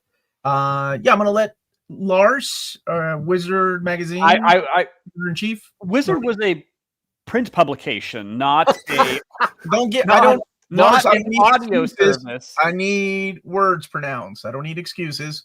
Look, Listen to Madibek Muzvikov, and I- he is extraordinary on this book. I am the guy who tragically had to ask a question of Doug Mensch and called him up and managed to horrifyingly mangle his name as Moenick. So Moenick! I am the worst. the guy that says G off is laughing at you. I love it. I'm from Iowa. We are not renowned for our good pronunciation. That's so- probably better than Doug Munch, though. You know, if you called him Doug Munch. Yes, it's probably- no, that's true. I think I may have been guilty of that one too. Munch. Yeah. Yeah, that was me. No, we on the whole we have the self-awareness to know just don't try. Yeah. The art is killer.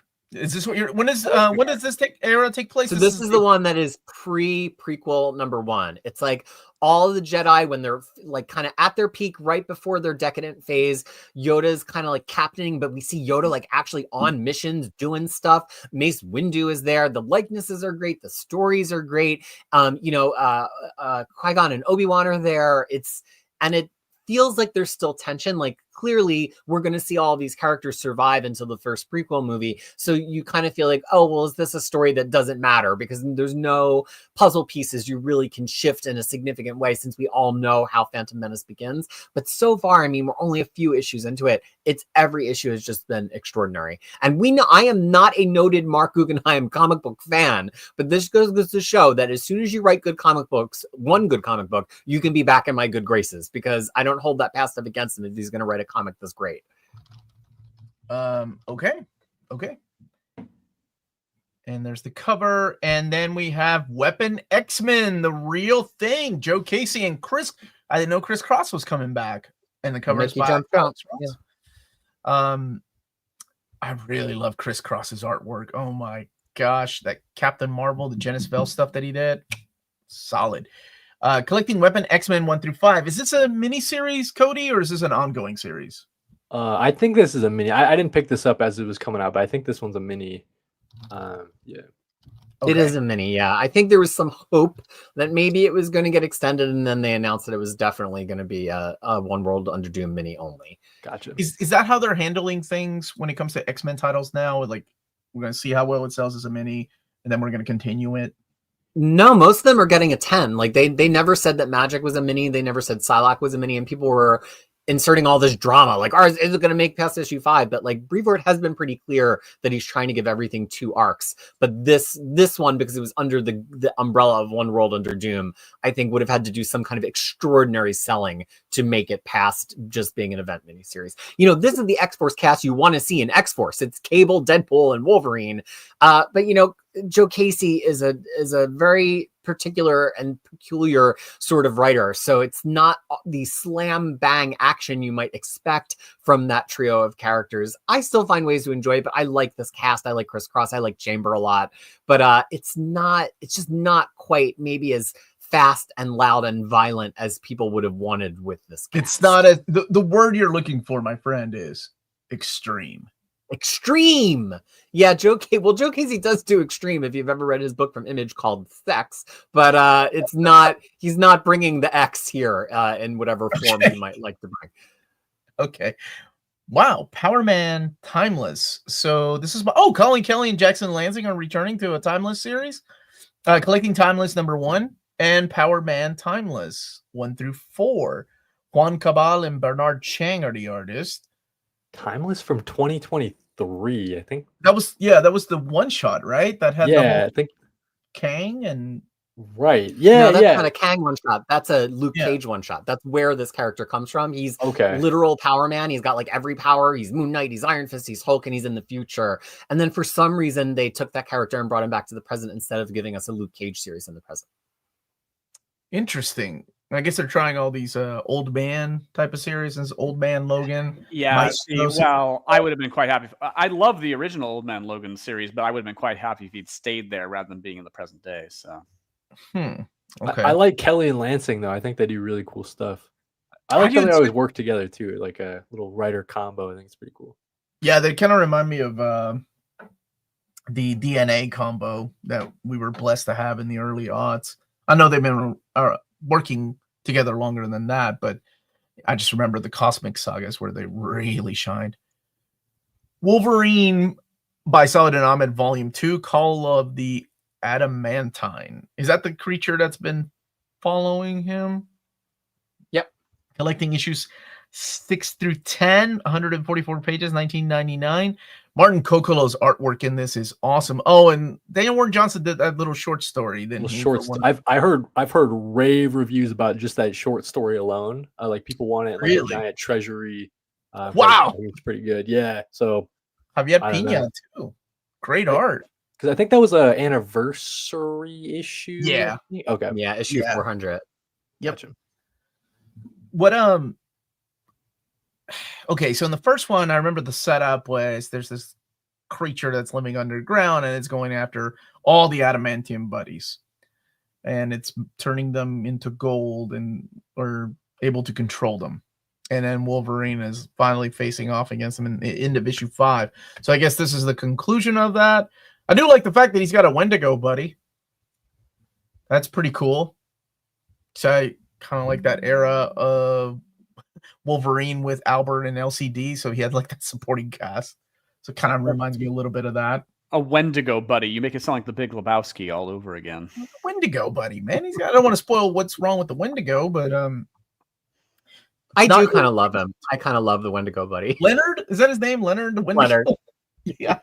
Cute. I like that. Leonard the Wendigo buddy. It's another one that reminds me of his Daredevil. It's not a slow burn like the Daredevil run. It moves a little bit faster, but there's not a lot going on in those first 5 issues. And I'm assuming that's going to be the way that it is written for issues 6 through 10 as well.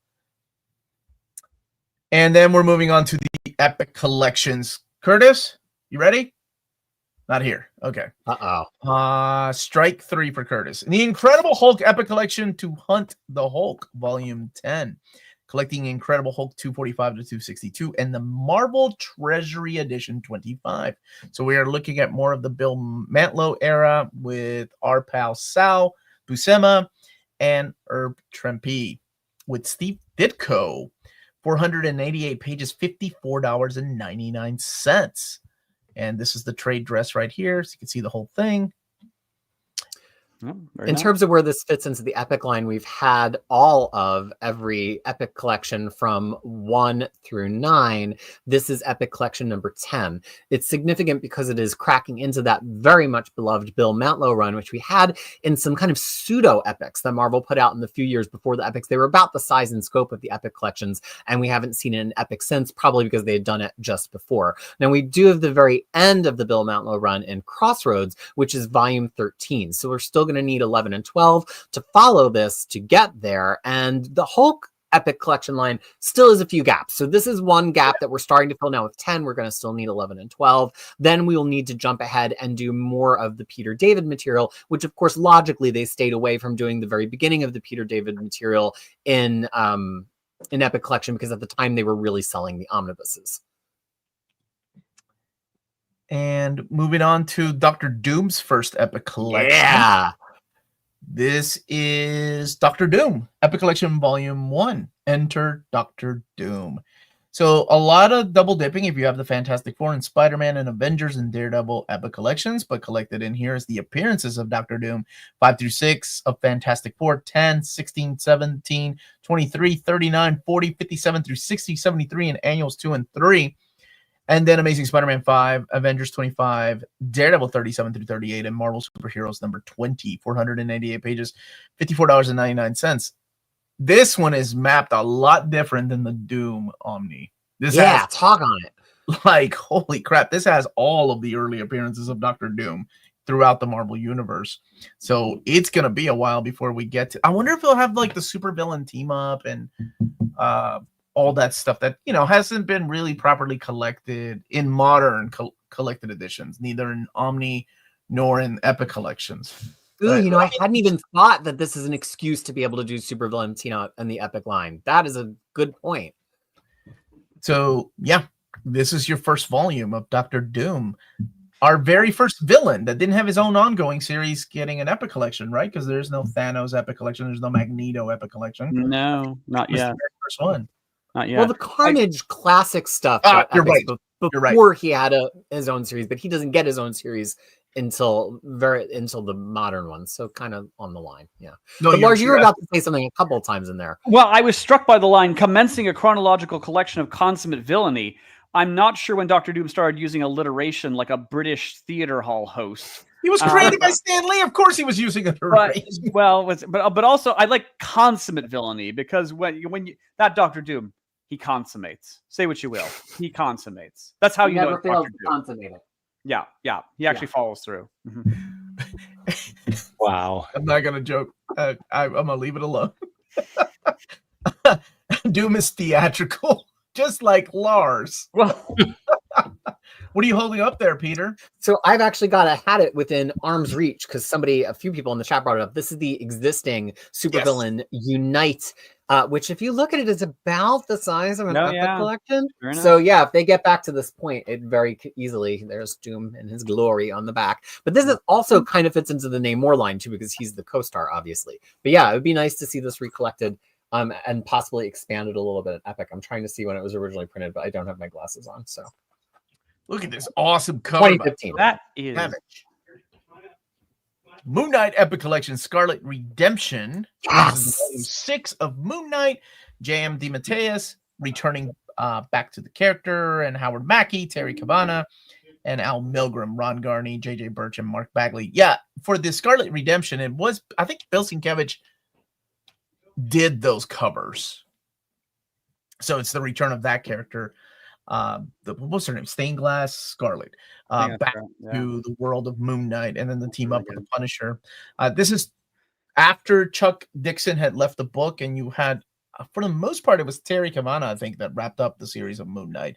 We still got a little bit to go, though, because it went all the way to issue number 60 was the finale, wasn't it, Peter?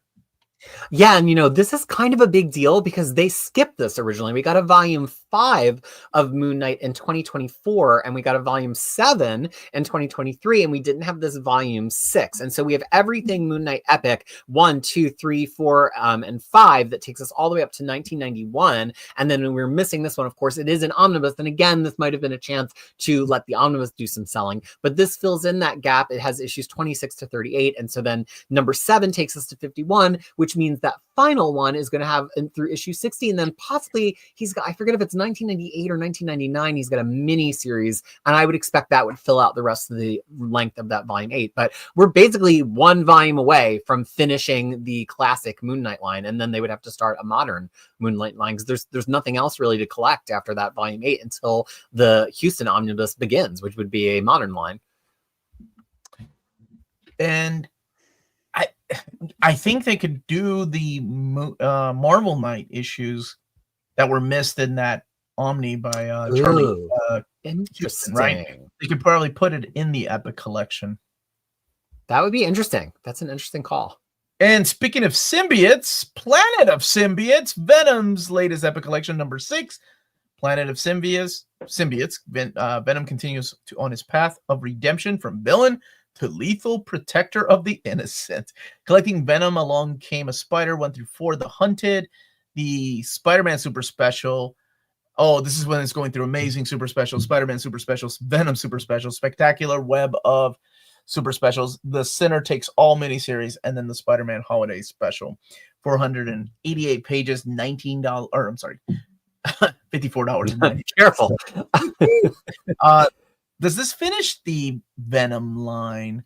Not quite. So Venom line had 2 skips in it, of course, which is the nature of Epic collections. It's not unusual to have skips or to be loved by someone. So the this fills in one of those skips between 5 and 7. So we had 5 in 2022, 7 in 2024, and this fills in, of course, perfectly between them. We still don't have a volume 3. And volume 3, there's a reason. It's because it would probably collect all of Maximum Carnage, and that's just been in so many other collections recently that it's probably given it a little bit of a chance to breathe. There's really not a lot of places for this Epic line to go after volume 7, which we have. Although there is more in the Omnibus, it's kind of fits into the modern category because it stretches into the 1999 Spider-Man run. They maybe could squeeze out a volume 8 that would still fit before the modern era, but we already know where they're going to start the modern era Epic line because we have a modern era Epic volume 1. So there's a clear cutoff in 2003. Thank you for that wonderful answer. Since Curtis isn't here, but I'm pretty sure we can all talk about how long. I know you're an Epic guy too, Peter. I think, but you have these Omnis. But we are getting the XMen Epic Collection Volume 13, and that is Wounded Wolf. Of course, that is from the issue 205, the Barry Windsor Smith amazing issue. So collected in here is Uncanny X-Men 199 to 210, X-Men Annual 9 through 10, New Mutants Special Edition 1, Marvel Fanfare 33, 512 pages, $54.99. This is such a phenomenal era of X-Men. And yes, the cigar is missing from the cover. Yes, I am. Internally, they have kept the cigar in Wolverine's mouth internally for years. I am a bit distressed about this. Just because that cover is pretty badass. It's wonderful, and there's no cigar. Yeah. I was gonna say something's missing, right, from the classic cover here. Well, it does. Yeah, it feels like something's missing. I thought Storm had the cigar. Oh God. I'm lost. Sorry. No, Storm does not have the cigar. This is the lead into the Mutant Massacre. This is the big fight against the Hellfire Club. Rachel leaves after something horrible happens. Magneto is like, yo, man, Professor X left me in charge of you all. And the X-Men are like, what? And he was like, yeah, he took off with his girlfriend. Him and the Bird Lady went to space. Oh my God. And they're like, what? He dropped us for his chick? That's messed up, man. To be fair, he was also dying at the time. Okay, I forgot to mention that part. Spoiler. This has basically been collected before. It was called Ghosts or something. It was like that. called Ghosts. Yeah, but not with this exact material though. A little shorter than it was pretty similar, but not exact. But no, a welcome addition to the Epic line, absolutely. And Ghosts again. We're now getting to epics that were released just before Marvel had finished and figured out the epics formula when they launched at the end, I think at the end of 2013, because that Ghost trade was a mid 2013 trade, just like a lot of those Mantlo Hulk trades were like 2010 to 2013. So, you know, much like Disney, Marvel keeps collected editions in the vault for a certain amount of time, a lot of times before they'll go back to print. And this one, of course, even outside of collected editions, we've seen collected a few times because it is in Uncanny Volume 5 and it is also in Prelude to Mutant Massacre. So it's not like we've been wanting for a print of this material. And of course, as announced here on Near Mint Condition, we now know that there's going to be another X-Men epic just a few short months after this in January 2026. Yeah, I mean, this material is a little uneven, but there's a 3-part showdown with Nimrod and the Hellfire Club, and controversially, it's Wolverine has to take some drastic steps to stop Rachel Summers from doing something pretty hellacious. So yeah, it's good stuff. Oh man, And it's got Secret Wars 2. It's got that Nightcrawler issue 204. It's got Omar's one of his favorite issues of all time. 205, one of my favorite issues of all time. 201. It's really got some standouts. Oh man, the fight between Storm and Cyclops, does it? God, X-Men was so good back then. Oren, thank you so much. Oren is the inker on Daredevil right now, and he is currently inking issue 23. Cool. Louise and story by, of course, Solomon. Stopping by to give a shout out to the incredible work on this channel. Best. Thank you so much, man. It's good to have you here. This is also the last stop before X-Men takes a fairly dark turn, and the material after this, I do appreciate it, I really do, but there was a certain sense that the fun characters like Nightcrawler and Kitty are broomed off to Excalibur, and not for a while though. Oh no, Excalibur doesn't happen until after Fall of the Mutants. You're right, but on the heels of this, they are more or less pushed off to the Nightcrawler in particular is pushed off to the side. Well, Lars, if you had voted for my Fantastic Four versus the X-Men, you could have been having more adventures with Kitty Pryde, but you refused. No, you're right. I am nothing if not inconsistent. But no, after this, even as next, again, it's stuff to be respected and appreciated, but it just wasn't as it just got so dark and dreary sometimes. And I'm like, okay. That's X-Men though. That's yes. just X-Men. Spider-Gwen, Go Spider, Volume 3. Gwen. This has some killer artwork. Collecting issues 25 through 34. The Spider-Geddon Ghost Spider video comic, and then the Ghost Spider 1 through 10 when the series was renamed. 464 pages, $49.99, and this is the modern era epic collection. It collects a video comic? Yeah, the Omni did too. The Omni also did it, because it leads into the Spider-Geddon, right, Peter? Like that video comic leads to Spider-Geddon. Well, I guess I just wonder how it translates to print, I guess, but it's probably not that crazy, I guess.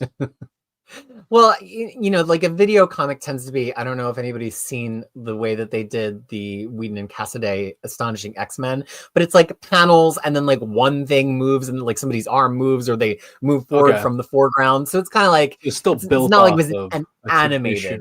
Gotcha. Yeah. Gotcha. Now, this might be, fun fact, I think this might be the modern era epic with the newest material. No, Really? actually, Spider-Man Deadpool has ever so slightly newer material than this one, but this does go all the way through 2019. So this is pretty new for a modern epic. Spider-Gwen's a really popular character right now. I know a lot of, down at the shop, they speak very highly of the Spider. I think she has an ongoing right now, I think, right?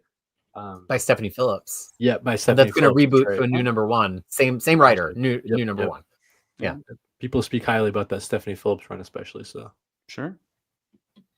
I will be waiting on trade for that one too. And if you're interested in purchasing any of these books and you live in the EU, check out waltzcomicshop.com, where you can put near mint condition, all one word at the checkout, and get free shipping on all your orders of big books for your next order of big books. Okay, so that is it. We're at the end. Ooh. There are no digest books this round.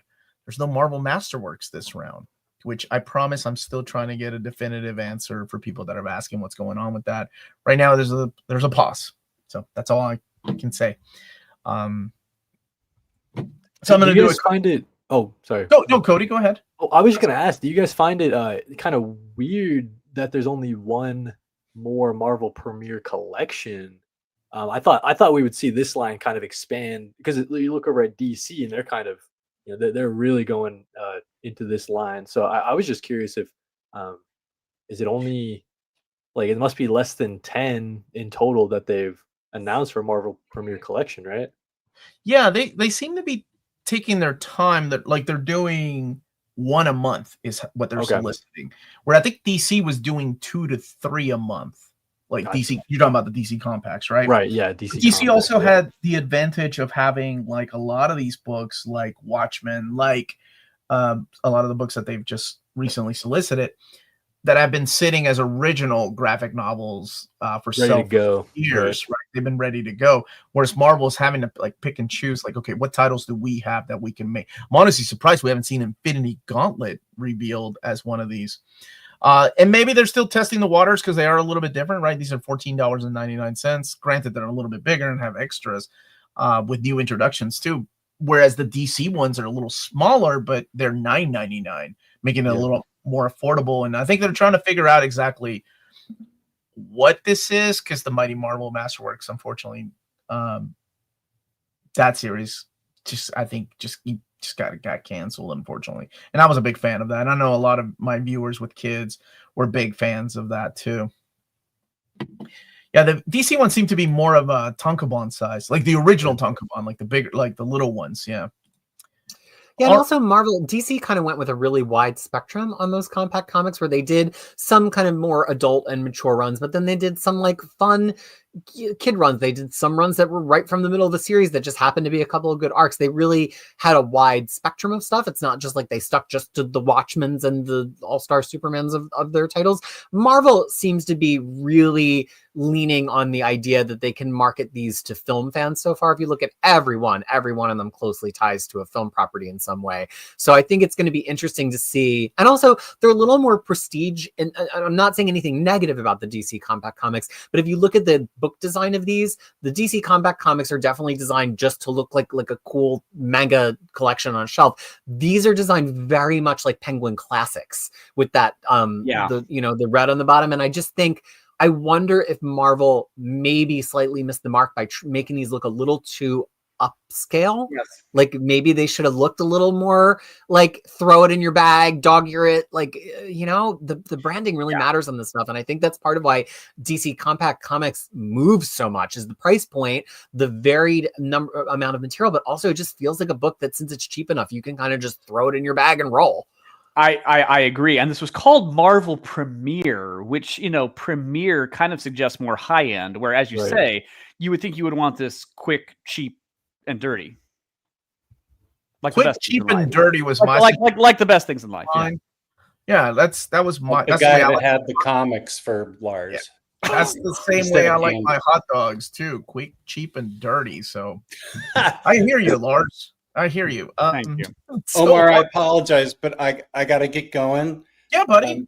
Thank you for having me on. Superior Spider-Man Omnibus Returns is the one I'm most excited for. I was about to ask. Peace and love. Peace and love. Thank you for having me on. I appreciate it. Absolutely, man. Thanks for taking care of that pupper. Yeah, she's a sweetie. And good to see everybody. Nice All meeting you, Cody. Have a good one. Nice meeting you. Really quick before I go through here and ask all you, because this was a Justice choice. Looks like Fantastic Four 6, which just came out this week, I think. No, comes out next week. Is out of print. There's only 100 direct market copies left and 200 of the regular copies. My goodness. I mean, that's a new classic line omnibus for that to go directly out of print. Well, it looks like it's almost out of print immediately. There's 100 copies left of the DM and then 200s of the regular. So whatever the shop's got. But then again, like I always say, in-stock trades of cheap graphic novels could have ordered thousands of these, and they'll be around for a few years, or whatever Amazon ordered. But just to let people know, the same case that happened with although Amazing Spidey 6 had like a restock too. Peter, what's your choice for the month? I mean, a lot of great epic collections in here, but for me, it's got to be that Marvel Fanfare Omnibus. It's a holy grail of creators and stories, and to get to see it in oversized format, it was one of my votes. It's a run that I have all in singles, and I can't wait to have it on my shelf. And I fully support Marvel doing this kind of stuff. More Marvel. Let's do Marvel superheroes. Let's do Marvel Comics Presents. Let's go. Okay, let's go. I like that. Cody, first time on the show, my friend. What are you most excited for whenever you see these collected editions? And anybody that's watching right now, type what you're most excited for, because I love to see what people get excited over. Yeah, so for me, the none of the epic, that's not really a line that I typically go for. So for me, it's probably one of these Omnis, and I think I've got to agree with Crisis here on this Marvel. Just as someone who really appreciates like the history behind comic books. I mean, look at that all-star lineup. I mean, just all the names that historical, right? So that really does intrigue me. The idea behind I'm a huge fan of anthologies too. So this one, or maybe the Sentry one too. And just because Sentry is a character that after watching that Thunderbolts movie, maybe this is like the great time to get into Sentry as a character, right? Although our discussion around this one, you're saying maybe some of these aren't necessarily hits, you know what I mean? But it sounds like the main stuff that you would want in a Sentry Omnibus is there. So maybe that one. I'm kind of split between the two. It definitely has all the titles, like the miniseries that have been long out of print and trade paperback. Like these books never got another printing. I think the actual Sentry, only the main one has had 3 printings. The rest, they've never gone back and even the Return of Sentry, or Sentry Returns, which is the 8-issue miniseries from 2005, never got another one. Lars, what about you, buddy? What are you most excited for? At the risk of seeming like a follower, it would have to be that Marvel Fanfare. Really? All this love for Marvel Fanfare. I love it. Yeah. In fact, tonight, my plans for the evening kind of fell through. And so I have a choice here. Our local theater is showing a retro showing of Dr. Strangelove. I could go to that. Or I could take myself to our local wine bar, have a nice glass of Pinot Noir, and read Marvel Fanfare Volume 1, which I've been wanting to do. So that is the classiest thing. It is the classiest I've ever heard you say of Marvel Fanfare that will ever happen. Yeah. I mean, is there a whole section at the wine bar of everybody who's brought their omnibuses with them? Yeah, there is. We tend to sit next to the bartender so we can, kind of. I'm gonna tell you something right now, Lars. If you're at the wine bar and you've got your Marvel Fanfare Omni Volume 1, right, and a lady approaches you and she's like, "Excuse me, sir, is that issue number 14 of Marvel Fanfare that you're reading in a big book size?" It's like, Marvel Fanfare. Do not miss a beat. Do not miss a chance, No. Lars. Is that in chronological or publication order? Don't argue with the lady. Well, I may have told a story. I was actually out to brunch recently, and I was reading Fantastic Four at the bar, and one of the people at the cafe, like one of the waiters, like got so intensely talking to me about comics. His manager actually came out to kind of lightly chastise him. He's like, "Stop talking to the customers about comics and get your job done." So yeah, I just cause problems when I take comics to college. And I often warn people to stop talking to you so much about comics. It's not good for them. African or European. I don't know that. God. You better luck. I mean, how times have changed again from growing up in the 80s and whatnot, where if you were into comics, you stayed in the closet and you did not talk about it. Now you go out and you sit at the fancy bar with your comics and like, ooh, what is that? Is that Marvel Fanfare number 13? And she also holds a glass of Pinot Noir. Oh, it is George Perez Black Widow. Excellent. It has a fine bouquet. I think my choice is going to be The Revenge of the Black Panther. I'm a big fan of McGregor's run. This has some amazing, way ahead of its time story, especially through the Marvel Comics Presents. And I just love the artwork that is through these pages. Like, I know everybody's like, oh, it's the King returning back, and I get it. Yeah, there's great Jack Kirby artwork in here, but also Dennis Cohen and Dwayne Turner, like old school Dwayne Turner artwork. It's just solid. So I'm a big fan of this run. Could they add the Vibranium Vendetta? That would be cool, or parts of it. That would be cool. And then somebody brought up the Defenders too. So that would be an interesting one, because that does show the first like clash between Namor and Black Panther. Now, what is everybody else excited for? Let me go through the chat here really quick. And again, I just want to thank my wonderful co-host for joining me today. Makes this a lot more fun. Let me look through here. Bye, Jess. People are saying bye to Jess. And Doom will always make sure his Omni has enough for everyone. Marvel Fanfare. Eric agrees with you. Iron Man, Superior, and Uncanny Epic is what I'm most looking forward to. And the Mantlo runs close second. Yeah, that Uncanny Epic, you can't mess with any of those issues. They're all good. I'm sorry, Daniel. Choose a Marvel Masterwork as my choice, but no. Yeah, I kind of figured Doom might be excited about that big Doom. I don't know, maybe. Superior Spider-Man returns in Marvel Disney's What If. Marvel Fanfare 2, more votes for Marvel Fanfare. Hulk and X-Men Epic Collections. I got to go with the Hulk and X-Men Epic. Super excited to read those classic stories. Oh, now that's awesome. For the first time, you're in for a treat, dude. Especially the I know we talked a lot about the Uncanny by Claremont, but the Bill Mantlo issues of Hulk were awesome. Yeah, they are two wild places to be getting to jump on and enjoy those books. Especially for the first time. Yeah. I'd say the Armor Wars Omnibus makes sense for the forthcoming TV show or movie, but does anybody have any idea what the hell's happening with that? Is it still a thing?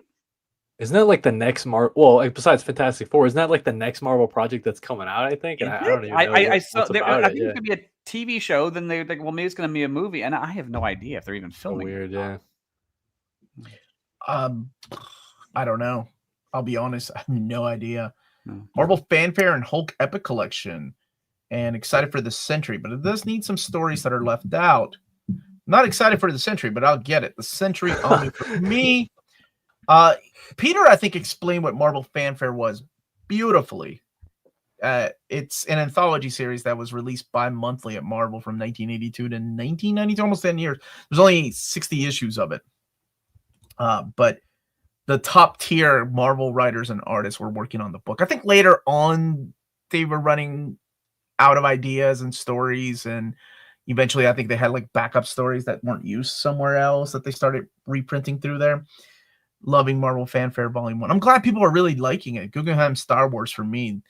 And the Sentry Omni, XFactor Volume 2, and everyone with the 150 experience. I forget that YouTube is doing those weird things. Do you? Oh, yes, this is so Lars. Do you happen to have any Grey Poupon? As he's reading his Omni at the vineyard. To go with my Paul Denis Batman Omnibus.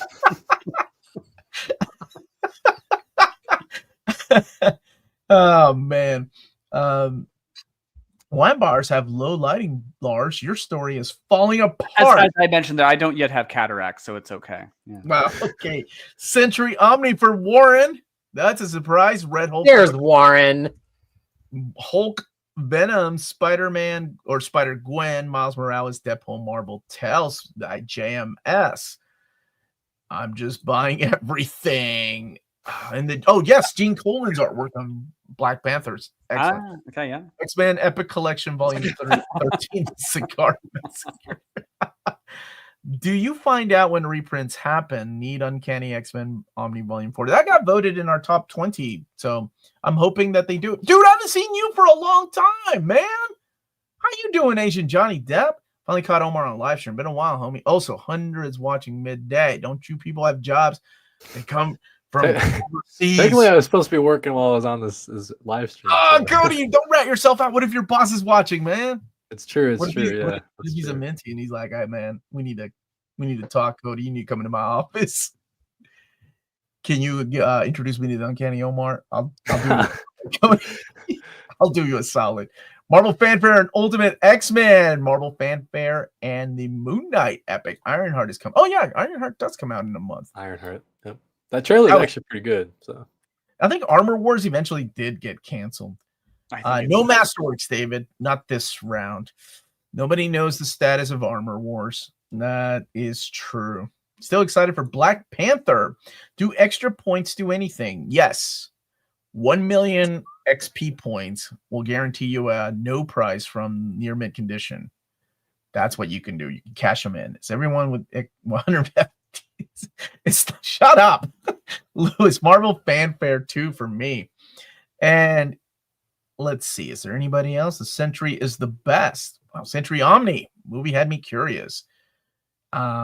Okay, smash that like button, please. Yes, what's up, Brian? Don't you think that Omnibus pairs better with a rosé rather than a Pinot Noir, Lars? Look what you started. Definitely X Factor 2. Yeah, that would depend on whether I'm also having the fish or not.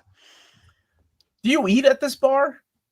In this one? Not usually. No, actually, their food is not that great, but the wine is exceptional. So Okay. Yeah. Exceptional wine, food not that great, but they let you read comics in peace, Of which course. is a plus.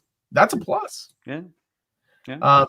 I think it entertains them. So You reading comics? yeah, just because I don't know, it maybe it calms them. It calms them, you say? Okay. Yeah. Let's see.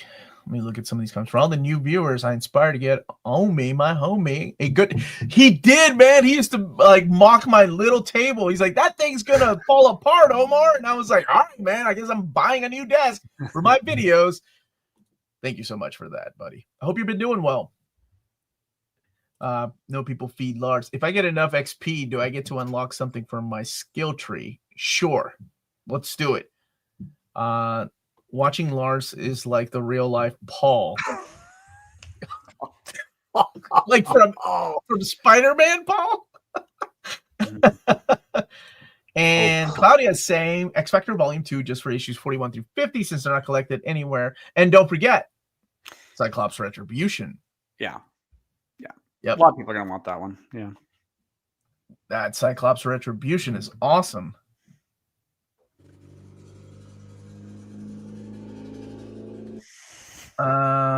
Let's see here. What kind of bar do you go to where the staff watch you read? This is no ordinary bar, Lars. They honestly don't, watch me read, but I don't know. I go in there and bartender, seems glad to have me there, and we have a good time. There is also the Cheese Bar of Des Moines, where you can go and get exceptional wine and exceptional grilled cheeses and whatnot. Oh, grilled cheese now, man. Yep. Yeah, see, I know. Yeah. Now, some of them are so cheesy, like they're delicious, but they sit in your gut like a rock, but it's totally worth it. It's a Chip and Dale's. When will we get Unbeatable Squirrel Girl and Gwenpool Modern Era Epics? Okay. I see you crushing Crisis, flexing that astonishing X-Men Omni. That's available in Modern Era Epic Collection, which Peter did not downgrade to, I see. No, I don't usually do the Modern Era Epics because I usually have so many collections like of that material already, because that's in my buying zone, that it's kind of just redundant. But I'll get them if they map things better somewhere just to my right here. I think I've been buying the New Avengers ones because they mirror those Bendis complete collections, which I never bought, and so the mapping in those is actually a lot better than like the original trades. So for somebody who's been buying and collecting in the period that these Modern Era Epics came out, some of them were very completely collected in trades the first go round, unlike the classic epics, which sometimes are collecting things for the first time ever. I gotcha. Yeah, they are releasing modern ones that have been collected in quite a few different formats, like Grant Morrison X-Men. I mean, that one's been done over and over, but it's welcome to have it there. What's up, Doom? Omar, do you happen to know if Nightwing Prince of Gotham Omni is out of print or just out of stock some places? IST is out, my preferred vendor. No, it is not out of print. It just came back to print a couple of weeks ago. So maybe it's out of stock right now. Maybe they weren't expecting that many people to actually order everything. Lars, I've always been curious. Were you aware of the Sentry sham when you... I think Lars is the idea behind the Sentry. No. Back when Wizard... You can take credit for it. Your friends aren't watching right now. When Wizard was a thing and Marvel made up the Sentry, was a Lost Silver Age collection. I always liked that story. Like the behind the scenes of the Sentry, I think is so unique. And I always was curious, Lars, if did Stan Lee maybe believe that he created the Sentry and completely forgot about it? No. I have told this story. I don't know. The guy created a lot of characters, and maybe he was like, I think I did that one too. Sure. I have told this story before, but no, it got a little awkward because the way they wanted to spin this was they wanted to spin this story that Paul Jenkins had legit been going through the archives and had found this lost Stan Lee creation, but they wanted to spin it that maybe the way the Sentry had been forgotten, that it had happened in the real world. So they tried to get Stan Lee to play along and go, Stan, can you just, if you're asked about this, just feign ignorance. Now, of course, it wouldn't be too hard to feign ignorance because he probably was honestly ignorant about the whole thing. But yeah, it just got kind of awkward because we want Stan Lee to lie here, we want Paul Jenkins to lie here. It just seemed like a very complicated joke to pull off. That's what I recall. So it seemed to keep changing as to whether everyone's going to play along or not. But oh no, we totally knew about it. Absolutely. Okay, I didn't know if you. Oh no, we were in it. Wizard was in on it from the very beginning. Yeah. Well, okay, because we had a very good relationship with Paul Jenkins, and a colleague of mine. Because I think Jenkins lived near Atlanta.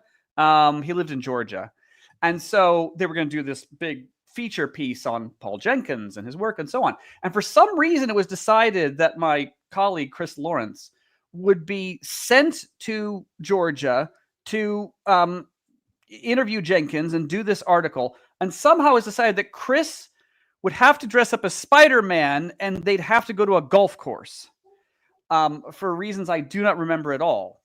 So Chris has in his luggage a full Spider-Man costume. And when he's going through the airport, the TSA, for some reason felt the need to stop and search and go through all of his luggage. And so a TSA agent is standing there and whips out the Spider-Man mask and then looks at Chris and then looks at the mask and looks at Chris and looks at the mask, folds it up very deliberately and thoughtfully, puts it back in the luggage, zips the luggage shut and goes, "Your secret is safe with me, sir." Oh, that's cute. I like that. I don't remember why they had to have Spider-Man on a golf course, but yeah, that was part of it. That's the story we all strive to be, right? Like, your secret is safe with me. Yes. Right? Awesome. You want in life to be told that several times. Yeah. Cody, do you remember Wizard Magazine? Like, Before. I don't know when you. Cody, were you just a sperm and an egg when Wizard came out? Yeah, I was a twinkle in my dad's eye or whatever. No, yeah. I mean, obviously, Wizard legendary. As a fan of comic history, you've heard the name, of course, right? You know the classic covers.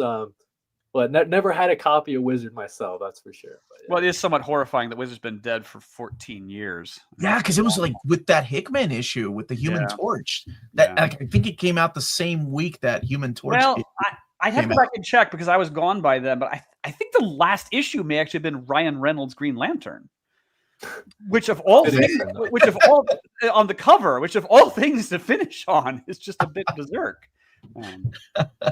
Man, Cody getting some love in the chat.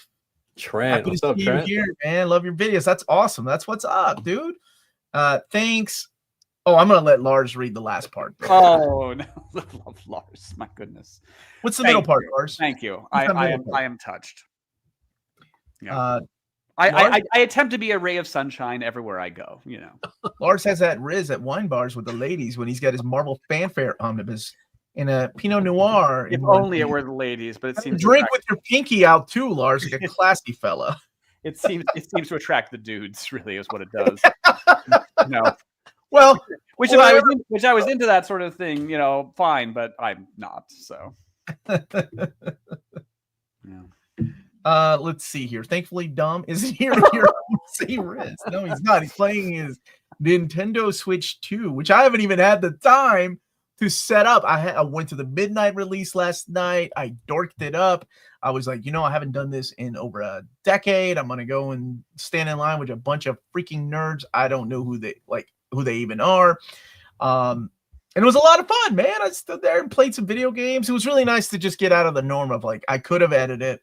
I got a long video coming out on Saturday. I could have started on the Avengers reading order video, and I think I'm just going to prolong that until Sunday to actually shoot it Sunday. But I was like, no, I think I need some peace of mind. I'm going to go and stand in line for this stupid, ridiculous thing that I can't even put together yet because I've been. Oh, you got one too, Cody. Did you get the Well, so it was delivered at 6 a.m. from Walmart. I don't know why, and they give you a thing of snacks too, so it's kind of weird. But yeah. What? They were like, we know you're gonna forget the idea of sustenance while you're playing your new. It was a bottle of Coke and a can of Pringles. I guess some Walmarts were giving out Band-Aids and wet wipes too and stuff. So I guess I don't know, weird. But wow. I think I got some pins from GameStop. That's where I went. And I live in a small town, so there weren't a lot of people there. It was really nice, man. I didn't know the midnight releases were still a thing. This might be the last one forever. That's why I went, because I was like, I missed it. If I miss this one, when's the next time they're gonna do it? Because they don't do them anymore, right? Because Cody got his without standing in line with a nice 100%. little dessert. Like, they didn't even, Yeah. like they're like, Sour we're gonna cream and send you onion Pringles. Yep. So yeah, I'm excited to put it together and finally get to play it maybe a little bit later today after I do some editing. Get my kids, and the thing that they were limiting was like the pro controllers, and I was like, oh man, I need the pro controllers because I can only get one. So my kids gonna have to Well, watch. don't the old pro controllers still pair? Like That's they what I heard. change Yeah, the they do. online? They do. Yeah, man. That's really cool. I like the fact that they're pairing, but they're not, they have like new functions too. So it's pretty cool. You know, it's like, honestly, this is a Marvel family. We're also a Nintendo family. Like, I love my Sega Saturn. That's still my favorite system of all time, but like I've had every generation of Nintendo products with the exception of I think the 3. What was the Virtual Boy? I never got a Virtual Boy. I was like, I'll just wait till it goes on sale. And I'm like, and then I got to play it with my friends, and I was like, I don't think this is for me. Yeah. And then it gets discontinued like right after. Yeah, that was a big mistake for Nintendo. They were trying new things, so you got to give them that. And I love how old school they are, though. Like, they refuse to do like things everybody else is doing, like online gaming. Nintendo's like, nope, we want you to go to your friend's house to play Smash Brothers and Mario Kart. Remember, friends? If you ain't got any, go make some, because we don't let you play online. And finally, I think with the Switch is when they started the online thing, which is really it's still not like anywhere near where it should be with other modern consoles. They're still a little bit behind, but yeah. I'm a Morbius fan. Yeah. Do you play video games, Lars? No, not really. I grew up in a household without them. You know, you could occasionally sneak out to an arcade and plunk some quarters in there, but then you had to leave. No, never really got the bug. I just was too busy doing other things. By the way, quickly swinging back to the topic of wine bars, I just remembered that. Hold on. But this is kind of telling. Naming no names, there was in the late 90s, there was a member of Wizard staff, I remember now, who honestly was going to bars with comic books, and his goal in all seriousness was to sit there and read comics and try to like attract a girlfriend or something like that. And I remember at the time we I hope we didn't mock him, but just told him like, dude, this is not a good method of attracting a mate. Especially since I think he was going to those bars where like the volume was quite loud. And so like, if you're wanting to have an intellectual discussion about comic books, a loud bar is not a good place to do it. So yeah, we mocked him horribly. I am actually not going to the bar to, meet people. Although if it did happen, that'd be fine. No, I remember, yeah, he did that. We were like, dude, that's a terrible idea. Socialize somehow else. Oh my gosh, is this real? Anyone see GameStop in New York stapling receipts to Switch 2s, and the staples punctured every Switch? Can you imagine waiting that long in line and having your Switch to that? Man, so like hundreds of them just have like 2 little puncture marks right on the screen. That's so bad. Jeez, that sucks, man. Like hundreds of units. Wow. I would be livid. I would go in there with my Pinot Noir glass and just start yelling at the manager. Maybe use tape next time or hand the receipt to the customer. I don't know. Like, if he brought McFarlane toys instead, he would be swimming in marriages by now. That was the problem. Worked for me, guys. McFarlane's work for me. He find a mate that way. So wait, what now? Oh, if you're saying if you get McFarlane action figures, you can find a mate. That's how I did it, Got a nice shelf of McFarlane action figures back here. So what'd you do? Not actually. High school sweetheart, so we've been together for a long time. But so, it's like, I don't know if you could actually pick up people using action figures. It might be a little tough. Yeah. Although the phase of my life where I've been a bachelor, I have been excruciatingly mindful about the stuff that I decorate, with, because like if you get a woman in there, you don't want to make them run screaming out the door, do you? So I've been very thoughtful about that sort of thing. One of my I don't know if I should tell this story. Maybe I'll save it. You're going to anyway. I'll save it for the AM. That could be a Patreon video. Yeah. Yeah, I'll save it for that. Do Near Mint after dark. Not for the Marvel video. Omar, how many videos do you think you will have for the Avengers reading order? I'm trying to condense them down to 3. I have a problem whenever I do reading order videos that I like to talk a lot, probably more than I need to.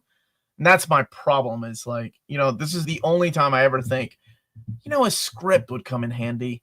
But I don't want to do a script. And I'm like, that's just not me. So I don't know. I'm shooting for 3, Richard. I think I can do it in 3. It's that weird era of Avengers that happens later on where there's like 4 titles at one time that gets kind of confusing. I'm not even including things like Avengers Academy or Uncanny Avengers, just sticking to the main flagship titles. And even then it's like, oh my gosh, this is getting tough. Like just thinking about what to say. But thank you for asking. And thank you, Canna. I really appreciate the compliments. So that was it, everybody. Thank you so much for watching. And I want to thank my wonderful co-hosts that joined me today. This is a lot more fun when we get to talk about these books as a group of people and answer questions as honestly as we possibly can. I just want to let you all exit out, and on your way out, let people know where people can find you, where they can find you online. Unlike Lars, who never wants to be found, unless he might be at your local bar one day. At the bar. If you see me at the bar, feel free to approach. It's okay. Peter, where can people find you, my friend? I'm known throughout the comic-loving internet as Crisis with a K, and so I'm at crushingcrisis.com and Crushing Crisis on YouTube, where actually I'm going to hop on and do a live with some recent hauls that I've got lying around and needing to be unboxed in just a few minutes. So, of course, crushingcrisis.com, the home of guides to how to collect pretty much every character we talked to today that had a collection in that Marvel catalog. Excellent. And Cody, where can people find you, buddy? Where can people follow you? Yeah, so like Omar was saying earlier, I make comic book videos online. You can find me at Cody Collects pretty much everywhere. On YouTube, obviously the longer form stuff. On TikTok, got the shorter form stuff. And I'm trying out the Instagram. It's kind of hard to juggle all these platforms, as you guys are well aware, I'm sure. Yeah. And also Blue Sky and all that stuff. But yeah, just enjoying making comic book videos. So yeah, thanks for having me, Omar. Really appreciate it. Oh man, it was my pleasure. You always welcome back. Christian says hi, by the way. I didn't want to mention that. So. Who's that? Christian says hi, by the way. I'm recording something right after this with him. So, dude, we should do something together. I like all those guys. I'm just trying. Like you talk about getting used to platforms. Like you have no idea how difficult it is for me, and it could be my old brain that trying to figure out TikTok and how to message people. Like it took me forever to try to reach out to you and be like, hey, man, do you want to do a I'm like, where's the freaking message on this stupid app? I had to text my friend Tina, and she's like, I'll come over and I'll show you. So Tina sends your TikTok DMs for you. She's our TikTok person, right? And I'm like, I don't know how to operate this thing. I open it up maybe once a week to see if I have any messages because I now know how to check them. But yeah, that took me that long. And last but not least, Lars. Yes, Lars Pearson, publisher and editor-in-chief of Mad Norwegian Press. Among other things, we produce about our specialty is Doctor Who. We produce About Time, which puts every Doctor Who story in the social and political context which was made. And with Lance Parkin, I co-write A History. We've been talking lately about doing just a TV-only version of A History, which is our seminal Doctor Who timeline. So if we do that, it'll be a much more affordable volume than the monstrosity we've been publishing before now. And as was said in the feed, Omar and I will be at HeroesCon in 2 weeks. Yes. Oh my gosh. Any of you who will be there, we will hope to see you there. Yeah. Cody, you going to HeroesCon? I wish I could squeeze it in because, after our fun times in Chicago, I would love to hang out with you. Maybe next year. After hours party with me and Cody. After Lars went to bed is when the party really started. I think we got back to our hotels. I don't know about Omar. Maybe Omar did some more exploring after. I'm not sure, but it was like 2 in the morning, 3 in the morning, something like that. But yeah, it was a lot of fun, man. I can still hang with the young pups, Lars. Well, no. It's because my body, again, as I say, is a finely tuned machine. Okay, and it wants to go to bed at a certain hour and get up at a certain hour. It's regular, and this is how I'm going to live to be 152. I respect that, man. It's great. And and that's why you're going to live to be 102. And Well, God knows where I'll end up. But anyway, I am out of here, everybody. I am the Uncanny Omar. Thank you so much for watching. Smash that like button on the way out. Check out cheapgraphicnovels.com, where you can pre-order books like the Transformers Kickstarter collection. If you're interested in that box, it doesn't come with all the bells and whistles, but in case you missed the Kickstarter, you can still pre-order the book. And I think it's a little cheaper to ship it from them. I think it's $50 off. Yeah. Yeah, it's a little cheaper to get it from there. But that's if you're not interested in the bells and whistles. That's it, everyone. We are out of here. Thank you so much for watching, and stay healthy and safe. I'll be back on Saturday like I normally